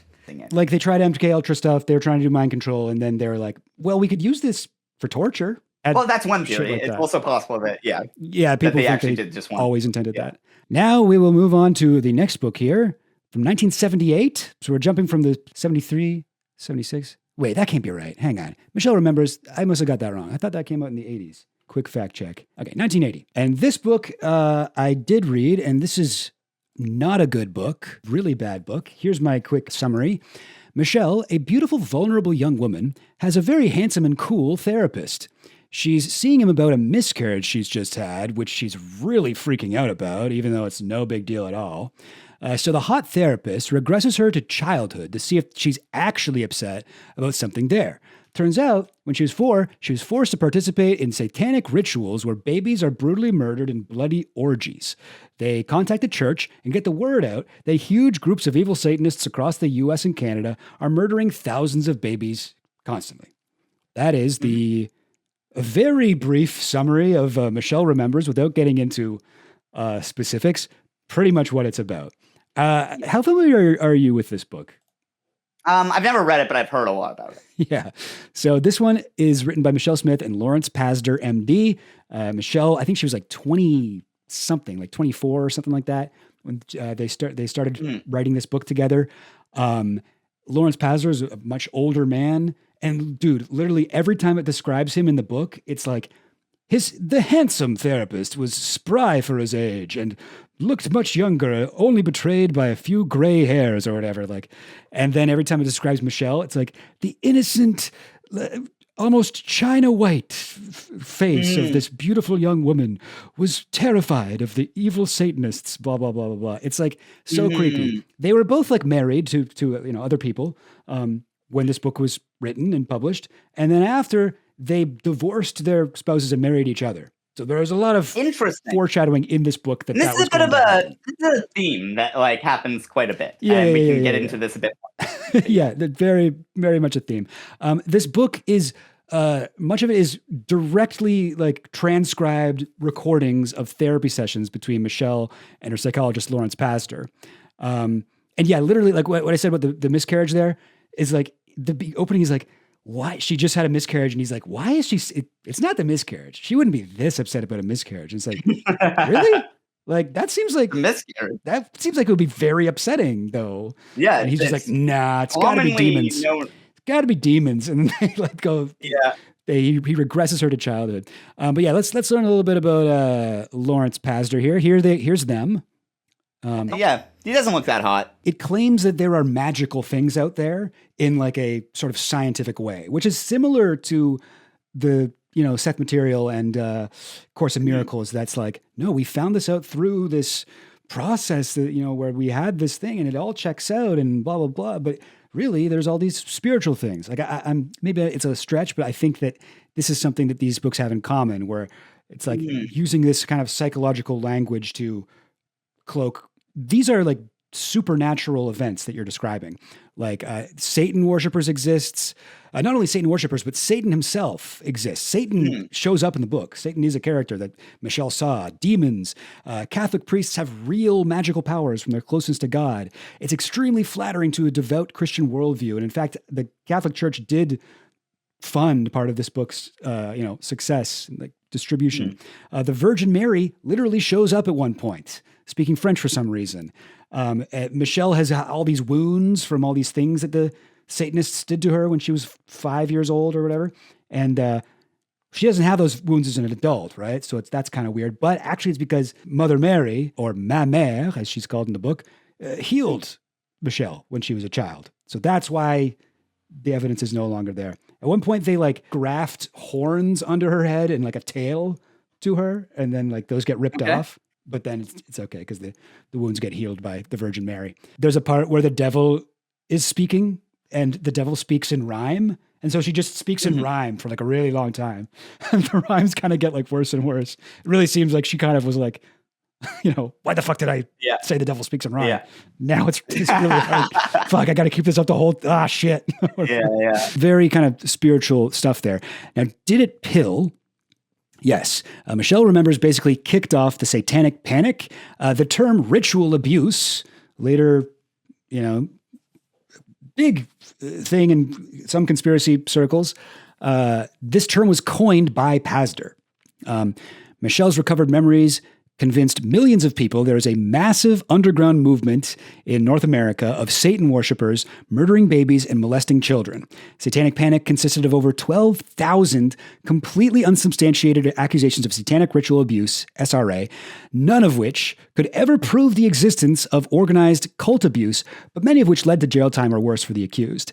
The overall thrust of this panic was that a cabal of Satan-worshipping pedophiles secretly run America's middle-class suburban daycare centers. So this is like, it makes you think of like, Pizzagate, QAnon, but these Satanists weren't running the government. They were running daycares. Like that's who was, or not just daycares, but like they're working with children, essentially. Pazder also trained cops in Canada and the US on SRA cults and how to identify Satanists. He consulted on over 1,000 trials involving satanic ritual abuse.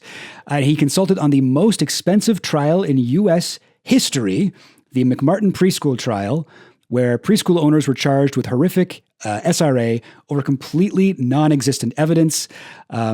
This is also discussed at length in Programs to Kill, where he is very certain that the McMartin preschool trial was actually real satanic ritual abuse happening there. So Pazder and Michelle met with the parents and children involved in the McMartin preschool trial, and some believe, I'll say, that whatever they said to these parents and to these children influenced the children's testimony of what happened, which seems crazy that they were allowed to do this. This was like discovered in the CIA's notes about MKUltra, which was like they were experimenting a lot with hypnosis, and one of the things that they kind of that they found with in terms of altering people's memory, there's one experiment that I found really interesting where what they discovered is that it's very, very difficult to permanently alter someone's memory in the sense of making them forget something, and what they found it's much easier to do is apparently, the way hypnosis sort of works, it's almost like improv rules where it's very yes-andy. It's much easier to get the subconscious mind to accept something rather than get it to erase something. And so what they would often do is that they would hypnotize people into they would implant multiple false memories of an interrogation or something. And then the idea would be that they would not be able to tell which memories were real and which ones were fake, which was much more effective than trying to permanently get them to forget a memory. And I just find this very interesting because so much of this stuff is a therapist hypnotizing someone and then oftentimes going on to marry that person, which, pretty fucked up. But the thing with this is that it's all very it is. We know for a fact, and in fact, a lot of these people are very aware of all this MKUltra stuff. They it's much easier to implant. It's very easy to implant memories. In fact, you can often do that without even trying to, right? And totally. I think that with cases like McMartin, a lot of the times where they were asking children questions and the interrogations of what happened, what did the Satanists tell you to do? They would, even without meaning to, the police interrogating these 5-year-old children would be the kids would get the idea, oh, Satanists? Oh, what do they want me to say? They want me to say something fucked up happened, right? Oh, they brought a gorilla from the zoo and they cut off his finger and the blood from the finger filled a bucket and blah, blah, blah. Well, that was actually something that one of the kids said happened. But it's also leading the witness, but you don't have to be doing it intentionally for that to, occur. With like Michelle Smith, like the therapist's thing was, let's regress her to the age of like a child. Like this is we haven't really talked about this much, but Ewan Cameron, the guy who did a lot of these experiments in at McGill, his big theory was we need to regress people essentially to the like mental age of like a child. There's one story of a woman who was like a 19-year-old honors student who he regressed to the point where she like asked to be like fed from a bottle and would like pee on the floor. Like it's she was like a really baby. horrific shit. Made her into a baby. That is like, I mean, I talk about this in the video, but this is they are doing MKUltra, and it's like it's so insane because these are people who like there are certain cases where it's like, oh, is this person like doing MKUltra stuff, you know, like Charles Manson or whatever, and I tend to think like these are kind of just like standard cult tactics, right? But in the case of these people, these are people who write books about MKUltra. These are people who are incredibly aware of all this stuff, who like talk about this stuff constantly, and who are doing exactly the things that they are talking about, you know? Yeah, for sure. Yeah, great point. And like the regression thing, that is interesting too, that like Ewan Cameron was doing that in particular in Montreal. Because here's where we get to the MKUltra connection. Admittedly, this is the weakest one maybe of the whole thing, arguably, but Lawrence Pazder attended McGill University from 1964 to 1965, while Ewan Cameron was the head of the psychology department and was getting students to help him run MKUltra torture experiments on people at the, I forget the name of the hospital or whatever that is. Allen Memorial Hospital. Allen Memorial Hospital. Yeah, Allen Memorial Mental Hospital. Yeah. So, and I looked through all these like McGill yearbooks trying to find them or whatever. He was like an older student. In fact, before this, he was practicing medicine in Nigeria. He was already like a doctor. He's practicing medicine in Nigeria from 62 to 64. And again, completely speculating here, but Nigeria at the time was achieving independence. Very big moment in Nigerian history. They installed their first Nigerian president, you know, after decolonializing or whatever, which is a very like pivotal time in Nigerian history for this guy to be there. You know, he's like a young man and he's in Nigeria during this time. And I wonder if that's a CIA thing. They wanted a guy there for that. Possible, I don't know. It could be. But then it's interesting that after that, he was transferred to McGill University to get his like whatever psychology PhD. And he was there for a couple years, right when the MKUltra program was ending. And is there a connection to like Allen Memorial? I could not find one. In fact, there's very little information about Pazder online anywhere that I could find. But McGill is talked about a lot. Like he brings up Nigeria constantly in Michelle Remembers because he's like, oh, I remember. He does that thing like Christians like to do, where any religion that isn't Christianity is Satan, and he'll be Michelle. He'll be like, that sounds like just like the like occult ceremonies that the tribesmen in Nigeria were doing. And it seems like he's maybe like putting that on Michelle a little bit and he'll be, oh, it's just like what they said they did in Nigeria. So that is satanic. Right. But he's definitely a very devout guy. Like a lot of this stuff, like I wonder, like I get a sense like all of these ones, it's a lot of like the dude's interests end up showing up in the writings ostensibly by the woman. It's also it is maybe not that important, but it is also a thing that a part of a lot of the like early, especially at McGill actually, a lot of the experiments were about trying to make people Christians, because like they had seen all these like examples of communist show trials in like the Soviet Union where like certain priests had been like forced to renounce their faith and stuff, and so they're like, oh, they're turning people into atheists, so we need to find a way of turning them into Christians. That's so There's crazy. one experiment in particular where they put people in these like isolation tanks. This is isolation rooms. This is what Ewan Cameron and Donald O. Hebb were doing, and they did an experiment where they the isolation rooms, they would have someone like they'd have like goggles over their eyes. They'd have like foam around their head and on their like their hands. They can't feel things. They'd play white noise. They can't hear anything. But then they started mixing it up, and they started like playing things like they found atheists and then like atheist students, and then they would play recordings of people saying ghosts are real or that science can't be trusted. And these people did suddenly start getting like really interested in the supernatural. And so, I mean, it, like, I don't know. Yeah. But yeah, like it is a thing that they were very interested in, like making people religious. It makes sense that would happen at McGill, this like Montreal, this Catholic ass town. But wow, that's nuts. Yeah. What would I think would be helpful to compare with your knowledge of MKUltra and Ewan Camera's work in particular? It would be helpful to compare like the writing process, like the hypnosis or whatever it was that Michelle went through to write this. The problem is, it's left so vague in the book. It never says even that she was hypnotized. It never says that at all, at any point. It's just sort of like she suddenly is talking like a little girl and he's writing down or recording what she says and like later, whatever. But it's not really explained how it got to this point. But there are clues.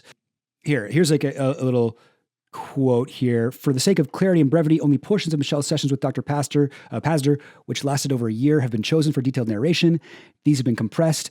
Only after repeated journeys into her depths was Michelle able to supply crucial details.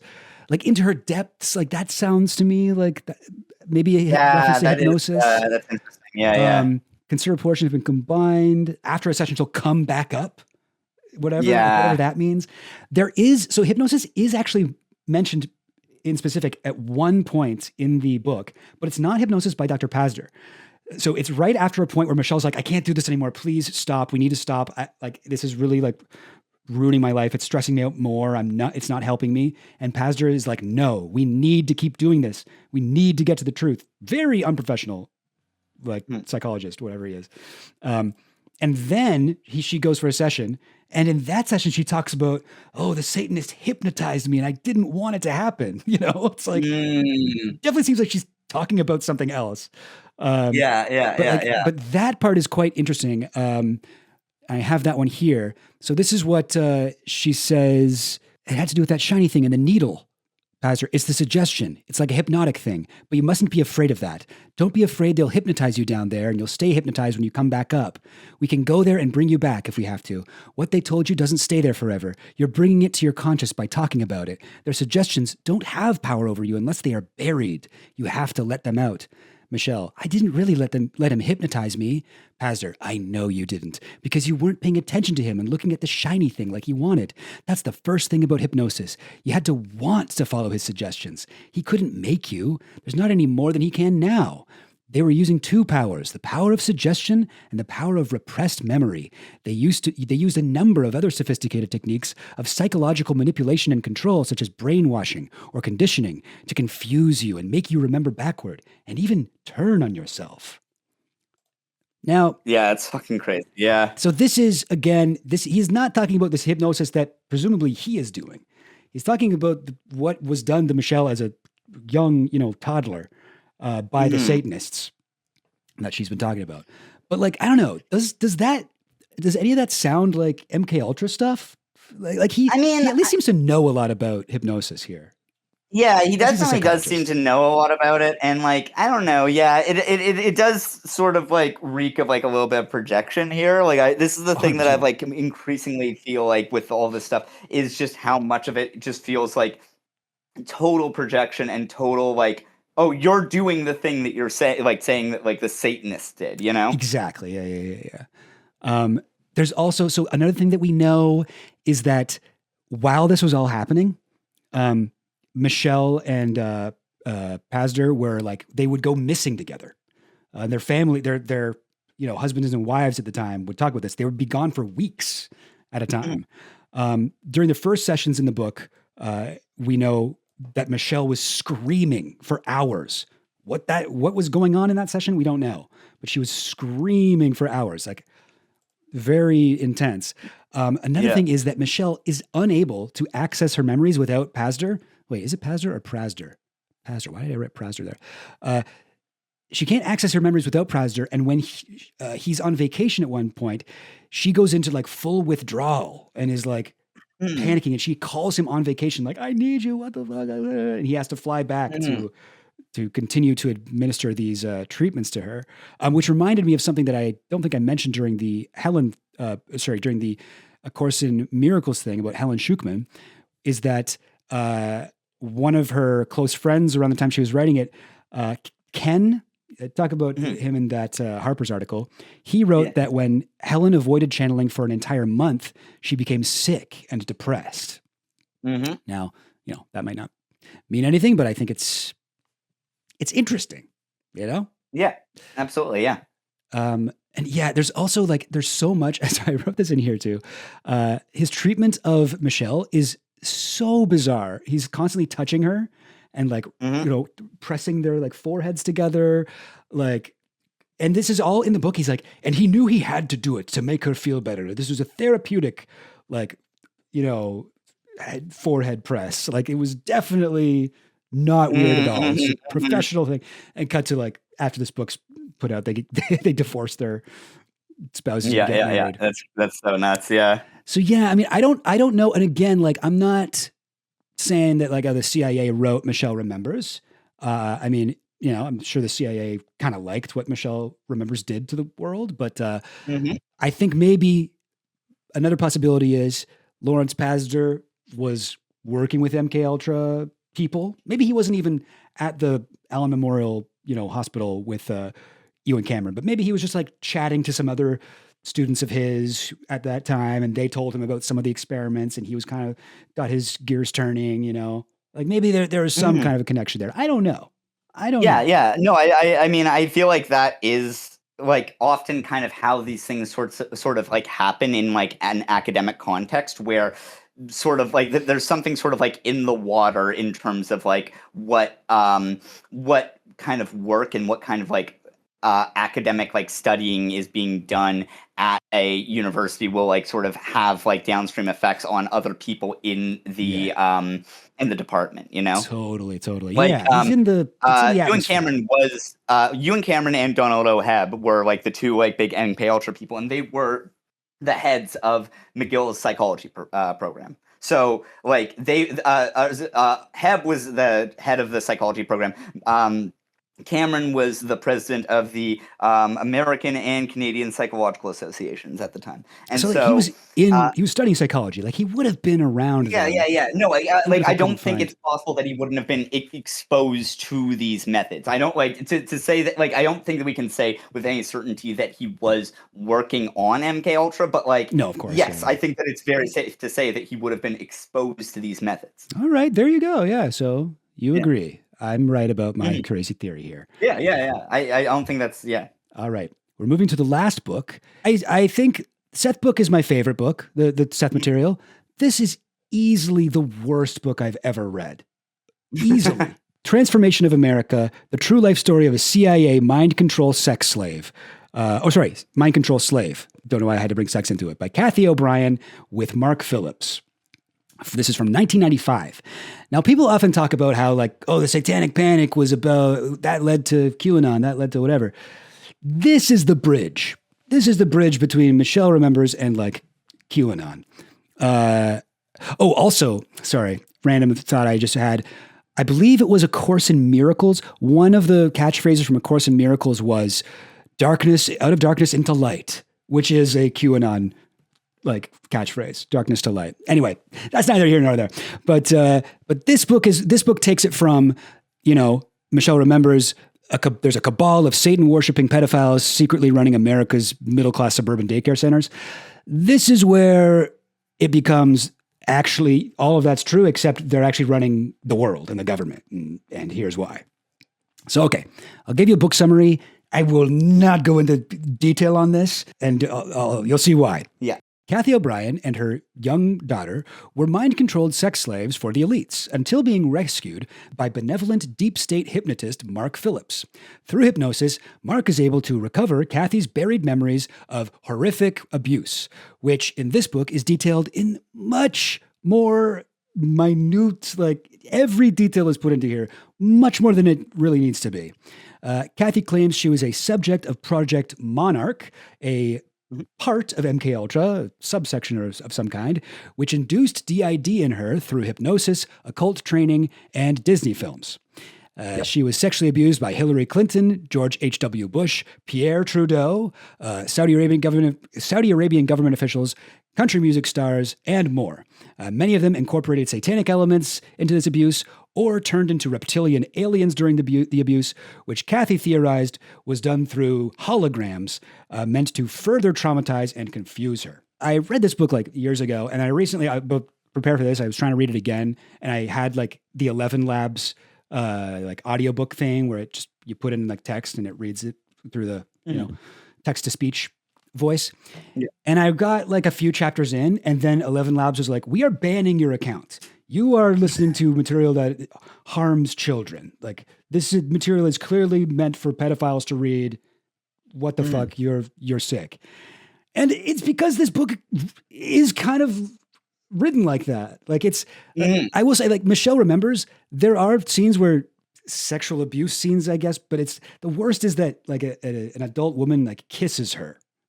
Like, that's the worst. This book goes into like so much detail about really awful things. Yeah. No, and just say, like, this is a sort of hallmark of a lot of the like real, like, a lot of these books get. It just feels so gross to read a lot of these because like you can really tell that, like, A Program to Kill is like this too, where it's like you can really tell that they really enjoy describing every lurid, disturbing detail of all stuff, like, in a way that's like, it's not like, I don't know, I don't think I'm like particularly squeamish in these ways, but it's just like, it just feels gross, like, being able to tell that the person who wrote it is really enjoying describing it, you know?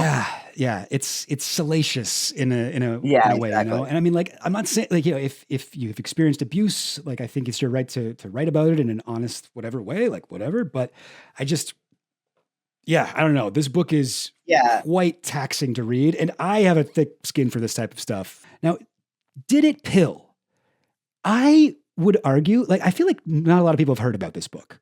Like, this is maybe the least famous of these 4 books, maybe? Maybe it's between this one and Seth Material, but like, this is such an important book, sadly, based on how big it is.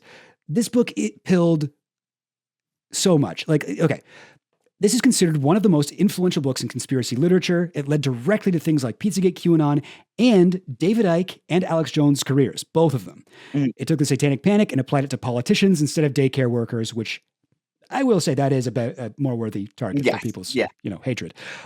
Alex Jones keeps a copy of her book in his studio. He claims to have read it 4 times. I remember seeing a clip of him saying this, and I searched for it, but I couldn't find it. But I'm very positive he has said this at some point. Okay, David Icke. You know Icke, right? Yeah. The reptilian guy, the reptilian conspiracy. I'm familiar. Yeah. So, you know, like when I first was reading it, and I was like, she's talking about George H.W. Bush turning into a reptile alien in front of her. I'm like, oh, she must have gotten this from David Icke. No, this is from before that. This is from 1995. Yeah. The first book where Icke talks about, you know, lizard people is The Biggest Secret.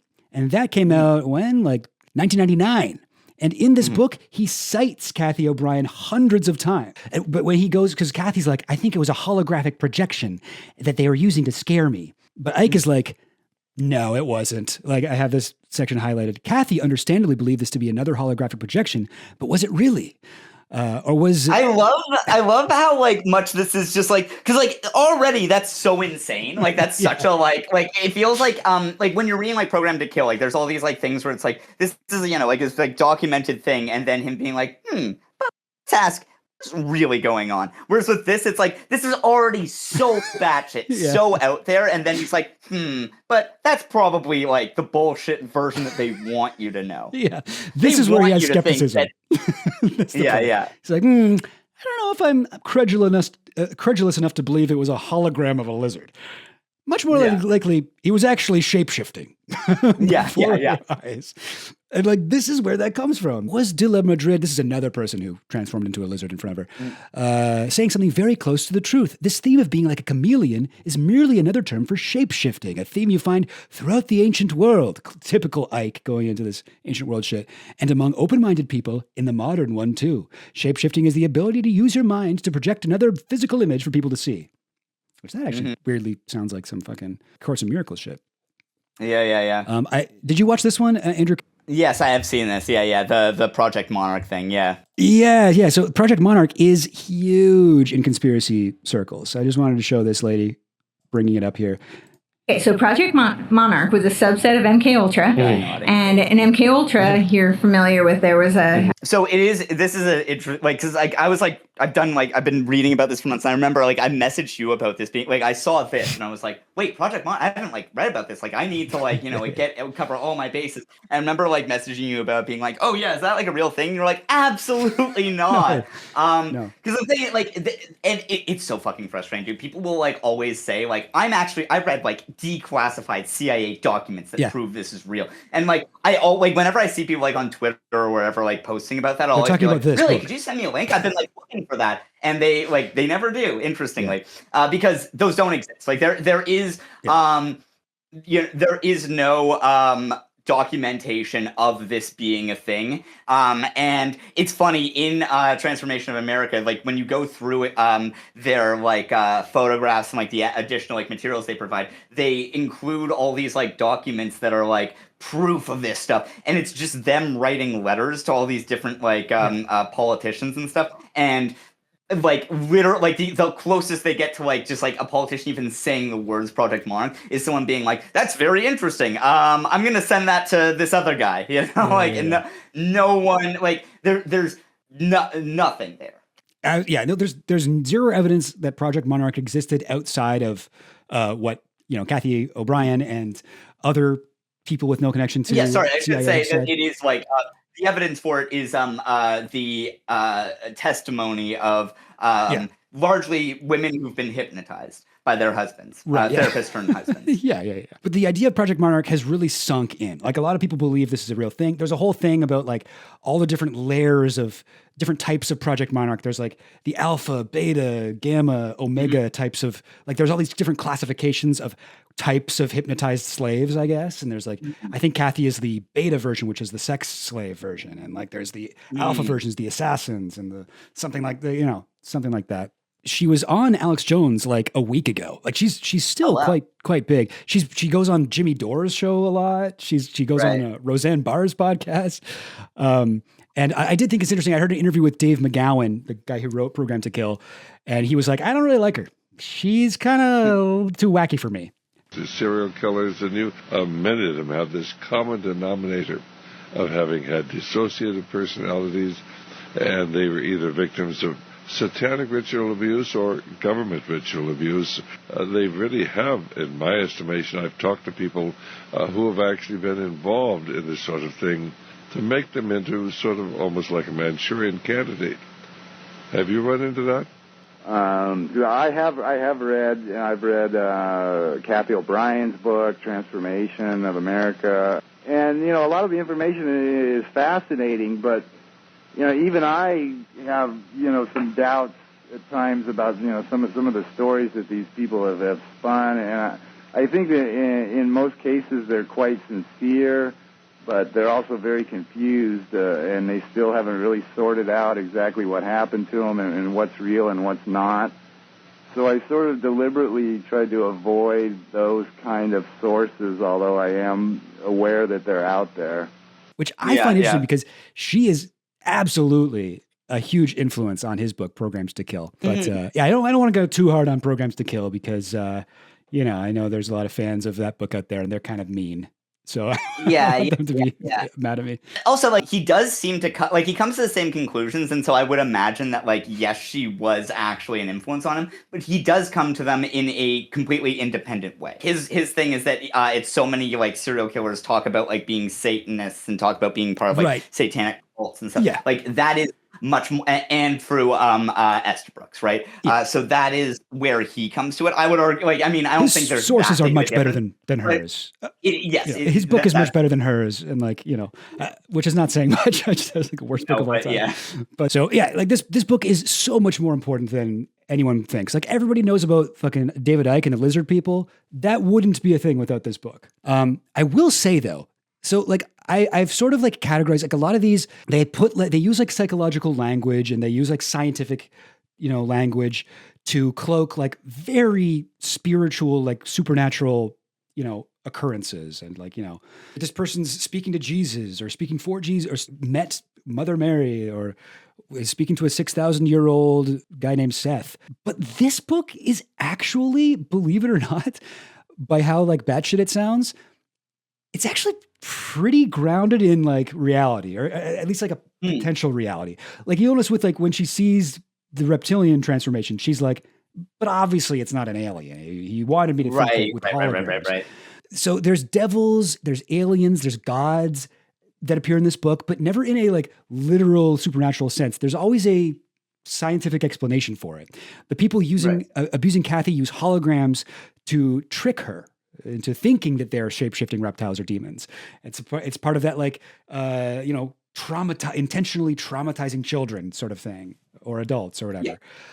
Part of the Monarch programming involves speaking with the voice of God and giving Cathy Bible passages. And this is actually how Mark frees her. So he speaks to her with the voice of God and he tells her to go read a Bible passage, and that is what like wakes her up. So there's like a symbolism there where it's like the voice of God, the voice of Jesus is freeing Cathy in a way, but it's done in a very like, no, not literally. Like this is just like part of the programming was to use that whatever. Like but you know what I mean? But there's some like kind of like symbolism, like some Christian symbolism in it without it being completely impossible. So I do find that interesting. And like the way people interpret it, obviously, like even, David Icke is like, trying to talk over this woman's testimony. No, it was a lizard guy you saw. The way people interpret it is very spiritual, but the book itself, surprisingly, not as much as you would expect. All right, let's get into the writing process here. So Mark, after he freed her from the man she was with before, and this whole evil world, this whole cabal, he used something called open eye hypnosis on Cathy, and she seems to have written it largely by herself, but she has these like memory flashbacks which are kind of like full body, like involuntary sort of things. And during these, she claims that she has full 100% true photographic memory. Like she says in the book here, the direct quotes I have included in the following pages are verbatim. Like anything that she writes in Transformation is exactly how it happened, because of part of the Project Monarch conditioning, like gave her this photographic recall ability. And again, this is like a big thing was that they're like, can we hypnotize people that have perfect memory? Like that was like a thing in like it's well-documented CIA documents about this. But yeah, it is also like a very commonly held belief that like people with dissociative identity disorder, there's this like very weird thing where they're like, they actually have superpowers. Like that, this is like a thing that gets talked about a fair bit by like people who believe all this stuff. And like that's where it comes from, is that they're like, can we hypnotize someone to have like perfect memory? Can we hypnotize them to like blah, blah, blah, Well, it's certainly very convenient for a book like this to say exactly. That and be like, no, this all really happened.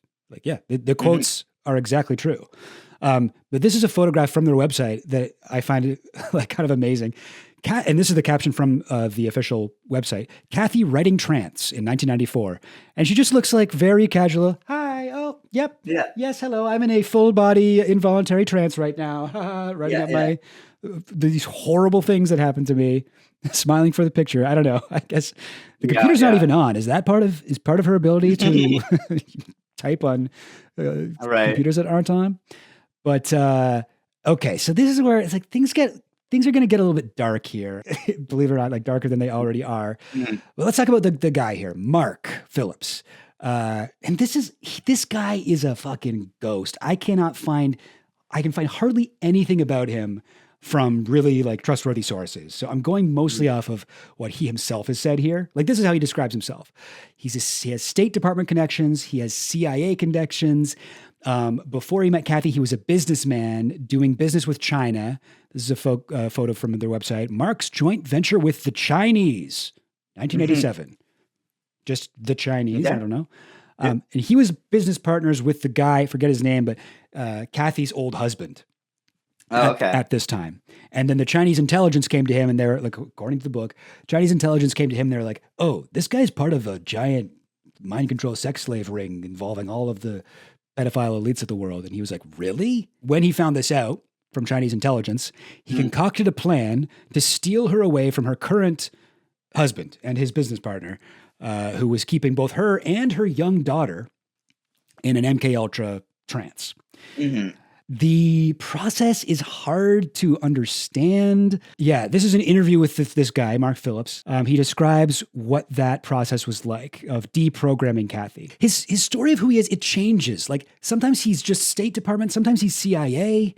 Like, it really depends on when you ask him, I guess, what his connections were. Everything in my life had been destroyed, it seemed like overnight, even though it took months. So what was the process of you deprogramming her? The process of deprogramming is really the person, you don't deprogram anybody, the person deprograms himself. You establish that they're safe, not only... I like to think she deprogrammed me. In reality, but in their mind. You establish a trust bond between the two of you. In this case, it was absolute trust because she was seeing that I was had lost everything, that I had been very successful. Sorry, just a small note, but this is like actually the thing that Estabrooks apparently got, like that people like present day psychology people like disagree with about Estabrooks' theories about hypnosis, which is that it was for him it was this very like you have complete control over this other person type thing, and that's where a lot of his like claims about being able to do all this stuff came from, whereas modern day experts in the field will instead argue that hypnosis is a like deeply collaborative activity, and that it's not like subject and the hypnotist. Yeah, I guess there's from Lisa P's book as well. She sort of is kind of trying to argue like hypnosis is usually like the hypnosis that you see on stage and stuff is very, you know, deep or like light and like consensual, and you can't get someone to do something that they wouldn't normally do. But there's deep hypnosis, which is like more intense, and you can get people to do things against their will, and you can even get them to forget everything that happened and even the fact that they were hypnotized at all. Yeah, I'm not sure. One thing is like very like with Lisa P's stuff is like it seems like I haven't like gone through much of the book. I have listened to like some podcasts with her though, and it is. I mean, it's very endearing, but like she wrote the book like while she was like working another like full-time job and stuff, and like she doesn't actually talk to any experts. She just like goes to hypnosis shows and it's like, so like what, like ask them scary questions and like ask them like weird questions, and it's like, yeah, and then they freaked out and ran away, and like I don't know if that's like proof of what you're saying here, but yeah. Yeah, it's hard to say. I honestly don't know what to make of this situation with Cathy and Mark. Right here when he's talking about I lost everything. It's because he was, according to him, he was like a very successful businessman. And then when he rescued Cathy, he took her away from her husband at the time and the, you know, father of Cathy's child. And not only did he steal his business partner's whatever wife, maybe I should say steal, because in the context of the story, it was like a rescue. But not only did he do that, he then was accusing this guy of being the worst kind of person imaginable. It's like evil CIA pedophile. And so he's like, I lost everything. It's like, yeah, he had to leave the business at that point. And they moved to Alaska. Right. And they moved to Alaska together, the three of them, again, like super isolated place to begin this deprogramming, not only of Cathy, but of her daughter.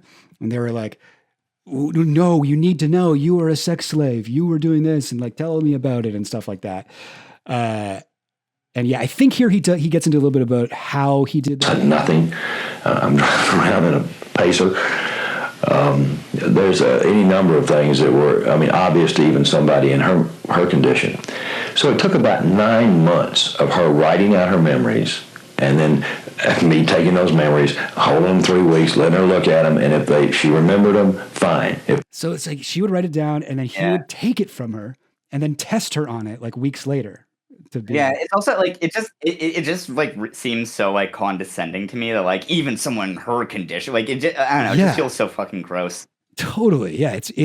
I get very gross vibes from this guy. Mm-hmm. And the grossest is yet to come. If she didn't remember them, actually, I tossed them in the trash. It's like he's kind of like it seems like he's manipulating the story that she's telling. 100%.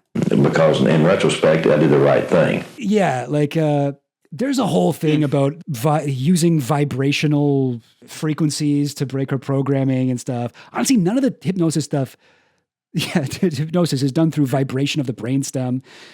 We don't really need to get into that because like it's just all very confusing. Yeah. So like, let me read you. This is like a transcript. This is like a section of a transcript from. Louis Jolin West. He was like stationed at this certain air base, and there's this guy who committed this horrific rape and murder of this young girl, and claimed to have no memory of anything that happened. He was like arrested. He was completely peaceful when he was arrested. After months, he had no memory. They brought in Louis Jolin West, who, by the way, had been conducting strange experiments at that air base. But West interrogated him using a combination of hypnosis and sodium pentothal, which is like sort of the like truth drug from the movies. Oh yeah. And the same thing he used on Jack Ruby, right? That was his like standard thing to do, I believe. He made. Well, actually, we don't know anything about what he did with Jack Ruby. That's a bit of another story. But yeah, so he recorded the interrogation of this guy, Jimmy Shaver. He recorded parts of it, I should say. So he puts him into a trance, and then he starts asking him leading questions. These are quotes from some of the leading questions. Tell me about when you took your clothes off. Do you remember when something like this happened before? After you took her clothes off, what did you do? And then Shaver responds to that last one, I never took her clothes off. And then for some reason, West stops the recording, and then it picks up again and West opens, like when the recording starts again, West begins by saying, Shaver is crying. He has been confronted with all the facts repeatedly. Now he remembers it all. Don't you, Jimmy? And then Shaver replies, yes, sir. Wow. Which is, pretty fucked up, but I'm bringing this up just to sort of show the way that these sorts of like leading questions can be sort of done under hypnosis, and like that this guy's in like this very altered state, and so the way that he's like asking these sorts of questions feels very similar to like what we're talking about here, where it's like, and when did you do this? Like, you know, and like that kind of stuff. Mm-hmm. And again, like the subconscious mind, like under hypnosis, supposedly it's like very similar. It's again, like very improv rules where it's very yes and so like when you like started on that path, it will just sort of like try and fill it in, you know? That's super interesting. Yeah. I wonder if like MKUltra invented the, are you gay? Do your parents know you're gay? You know? Really, I thought you were going to say, we have to do another deep dive into the connections between MKUltra and Second City, UCB. Yeah. But they do use cult tactics. There's a lot of sexual abuse happening. I mean, I think that it's pretty queer. Actually, yeah. They're like the modern day Manson family. Yeah. Improv schools.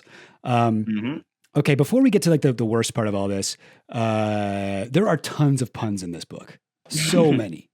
Obviously, the title, Transformation, Resolutions. There's a part where this one is actually like a high quality pun. She sees a sign that says service entrance, and she realizes that's actually a code to her that means serve us entranced. Okay. Oh, I'm getting messages from this thing. So this book is full of puns. This is so like the fucking Nick Mullen clip of like, we've done everything, but one last step, the clues. Yeah.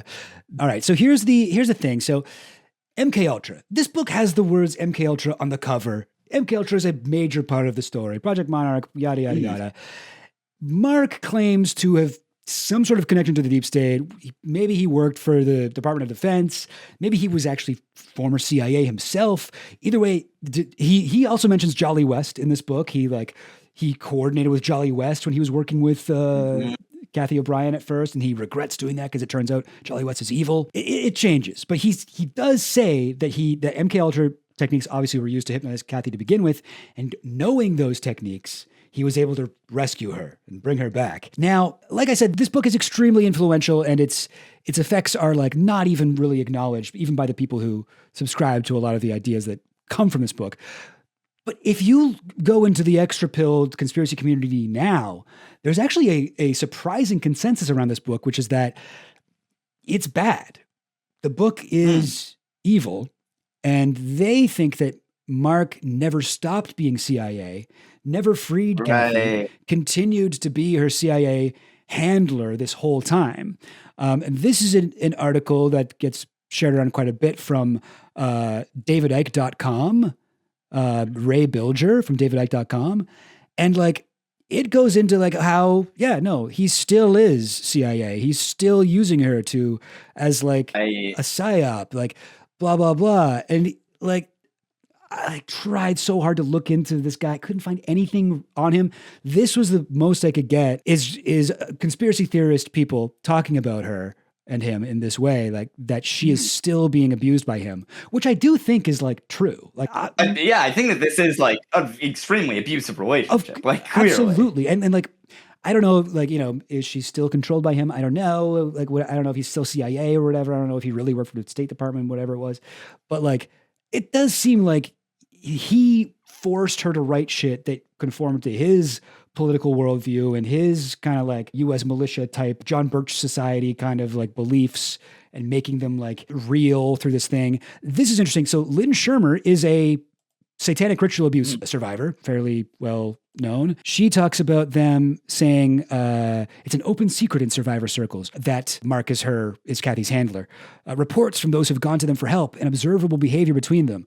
Also see the case of their teenage live-in assistant, Sheila. Her family claims Mark had complete control over her. Okay, so now this is the darkest thing, I think, of this entire story. Sheila. This is a blog called Miller Family Blogging, and it's from the Miller family. So Mark and Cathy, Mark's passed away right now. He died, I forget, a few years ago, I think before COVID. Right towards the end, they had a teenage assistant named Sheila, who she was 18 when they met her when she was like much younger. And she wanted to come work for them. And they were like, when you're 18, when she's 18, she moves in with them and like abandons her family. And the reason why she knew about them was her dad was a big fan. He was like a conspiracy theory guy. So on the Miller family blog, it has a bunch of messages from her family members, her dad, and her dad goes into like how when I originally read Transformation, I made contact with Mark Phillips. I recall that I wanted to see for myself if they were for real. And he talks about how he met them, and he would go to places where they were speaking, and he would start hanging out with them, and they met his daughter and Sheila, and when she turned 18, she moved in with them as their assistant. Her friend, Jessie, says that Sheila told her that she was having threesomes with Mark and Cathy, which is pretty gross. She's like 18 and they're elderly, people don't know the exact age, but, and then she starts accusing her father and her family of being mind control slaving her, and basically like giving them the same thing that like Cathy's first husband got from Mark. She was supposedly being homeschooled, and she wasn't. She wasn't being taught anything other than to be 100% obedient to her father. She was like a second wife to her father. Which is very common in Mormonism. It's very common in Mormonism. Well, that aspect, I wonder too if we should. I was thinking that it might be helpful to show how you healed and what you did to heal, and the difference that made. It's so odd. It literally seems like they took this girl in, started hypnotizing her and making her believe. Yeah. They did like, the satanic panic on her. Like it seems like they're, I don't know. That is like, I can't say I think for that sure, is like 100% like a thing that they like. It seems very much like there is a type of person who's very into this stuff that like this is just like the MO. Like you see this with Colin A. Ross, the guy who wrote that book. He's part of a group called the International Society for the Study of Trauma and Disassociation. Okay. This group played a big role in the Satanic Panic. They were advocating for psychologists to memory regression type stuff to uncover like memories of satanic ritual abuse. The thing is that so many members of this group have these like do this insane fucked up shit. There's the first president, George Greaves, was he had his medical license revoked after he had sex with one of his patients while they were hypnotized. Sounds like you should do that if somebody does. You should take away their medical license. 100. They should be in jail. But yeah, I guess. Yeah, yeah. What am I talking about? Yeah. Ross himself has been sued by 2 former patients who he would hypnotize them and make them believe that they had been like satanic ritual abused by their parents, and then these people acted accordingly and destroyed their relationships with their families, and then like sued him for like brainwashing them, right? Like this is a very documented thing. This is like very much a pattern of stuff, So a big part of the origins of MKUltra was that, like I said, the CIA was getting all these like images of like people acting like very compliant after being tortured by communists, and so they were like, oh, it's clearly communist hypnosis going on. They're like mind controlling people, and this is like bullshit, right? Right. Then the CIA started being like, actually, that sounds pretty cool. We should develop a technique to do something like that. It's so, it feels so transparent that the exact same thing feels like it was happening with all these, like, people who are talking about, like, satanic ritual abuse, MKUltra, Project Monarch shit, where it feels to me like they were like, you know what? We should try and do some of this kind of thing. Yeah, that's so true. What a fucking head trip all that is. Yeah, so this story about Sheila is like so fucking sad. What you mentioned earlier about like projection or like every accusation is a confession kind of thing, like it genuinely seems like they did to this girl what they accused George H.W. Bush of doing to Cathy. Something interesting though is, like I said, very difficult to find out anything about Mark and Cathy and their dynamic together, or just like Mark in general. But from reading some of the stuff her dad wrote, there's some interesting things that I think are kind of telling. Like he talks about the first time he went to visit them. At one point, Cathy was leaving the room to get something, and Sheila said, "Can I give you a hand?" I didn't notice anything, but after she left the room, Mark told Sheila that you can't say that to her because of that one CIA handler she had who would cut off human hands for satanic rituals. He would say, "Can I give you a hand?" Oh my God. So it seems like he was like very controlling of who was around Cathy and what they said to her and stuff. Now this part from Sheila's dad. I saw scars on Cathy that she said were from the cattle prods. I sat next to her and watched as she had additional memory flashbacks, and it really did not look like she was putting on a show for me. At one point, I was so overcome with the sick depths of Cathy's experiences that I gave her a hug and said something like, "Please know that all men are not like that." Mark was watching from across the room. So he's sort of, I mean, like I got to take it with a grain of salt. This guy's saying these memory flashbacks seemed real to him. Yeah. Just because he's the type of guy that read Transformation of America and was like, wow, I got to meet these guys. Yeah, sure. My young daughter can go live with you. Yeah, totally. It seems like there's a few other examples he gives of like Mark being like really controlling of Cathy and like sort of yelling at her and getting her to change her opinion. The only thing I'm sure of at this point, this is from the Sheila's dad, is that Mark is one big walking liar. I know because he has since told horrible lies about me and my family.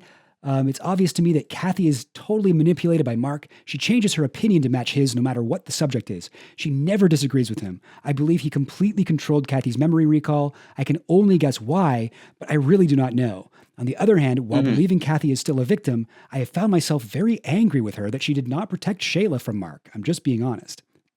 Understandable thing. But yeah, it's quite dark. I'm a little bit upset that I have to end on that, but that's pretty much what I've laid out here. This is the whole shape of it. And there are other books that fall into this category, right?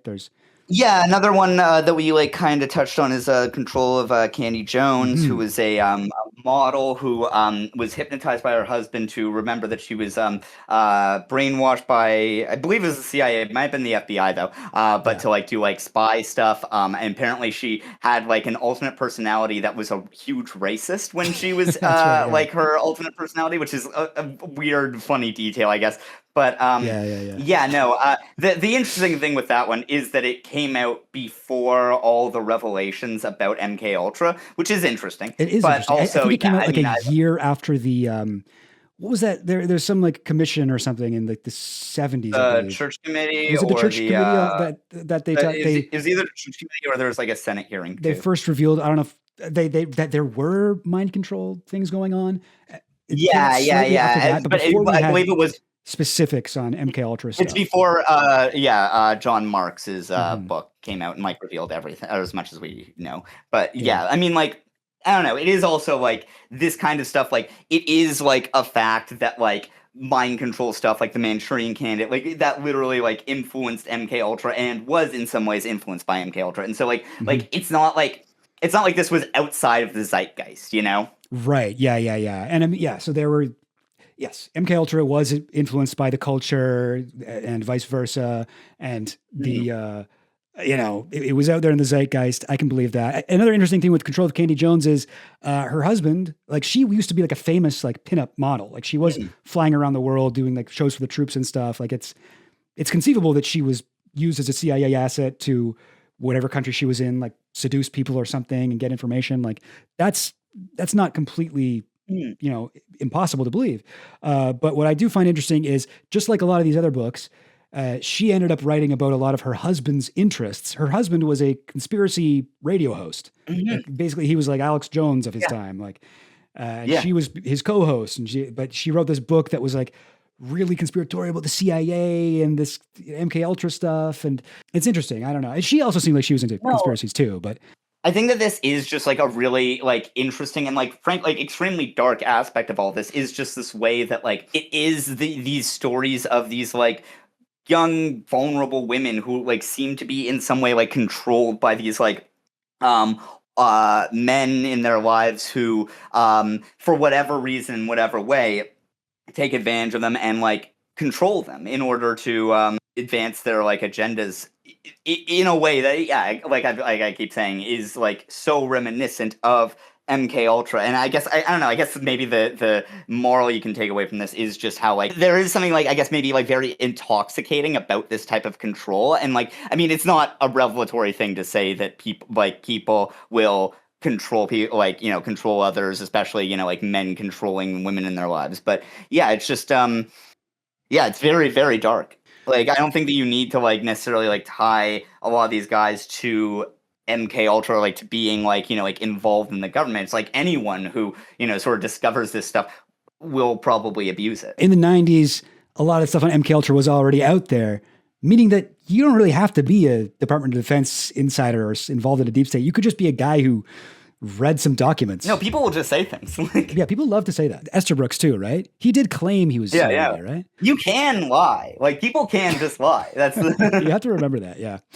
Yeah. Anyway, yeah. I started out with that the article you sent me from Harper's about the Course of Miracles, and then I was like, and then the Seth Material also has a CIA connection, and then I started thinking about it, and Michelle remembers, like, these are all extremely influential books that pilled so many people. And they all have either, what's the word, like circumstantial connections to MKUltra, or claimed connections, or just at least in the case of Course of Miracles, like actual confirmed connection to MKUltra. So yeah, this is my little deep dive, and I don't know how pilled I am on it, honestly. I think it's a fun one to think is true. So maybe that's enough for me. I think it's real because it sounds right. It's definitely very I don't know. It's interesting. Well, okay, I guess we'll call it a day. But guys, definitely go check out We're in Hell's new video on MKUltra. He almost destroyed his own sanity putting this together. 100%. Never do a 3-hour video again, or however long it ends up being. Oh my God. And yeah, I've got like at least 2,000 subscribers on this channel now, so you're welcome for the extra views. Hell yeah, baby. I wanted to air this because I got sent this and I saw this and I watched most of it. I didn't see it all this morning. It's like 30 minutes long, but I watched part of it. And the guy's saying he's criticizing me because you do that, you don't get banned by the algorithm. And he's just one server coming on the waves we created. So he pretty much gets it. I thought it was entertaining and informative. He's also got a pretty ridiculous name. Extra chill goblin. We always like goblin jokes. I don't know why. I made goblin jokes years ago that became super viral, so whatever. Yeah. We'll air that. So here's extra chill goblin, then Harrison Smith takes over. Here it is. Extra chill goblin. He pretty much gets it. Dirty. He's also got a pretty ridiculous name. Extra chill goblin vomit, slop, and blood. I thought it was entertaining and informative. He's got a goblin guide charging into a goblin's nest. I don't want to see him kissing goblins. I just don't want to catch him in bed with a goblin. Literal vampire pot-belly goblins are hobbling around coming after us. Extra chill goblin.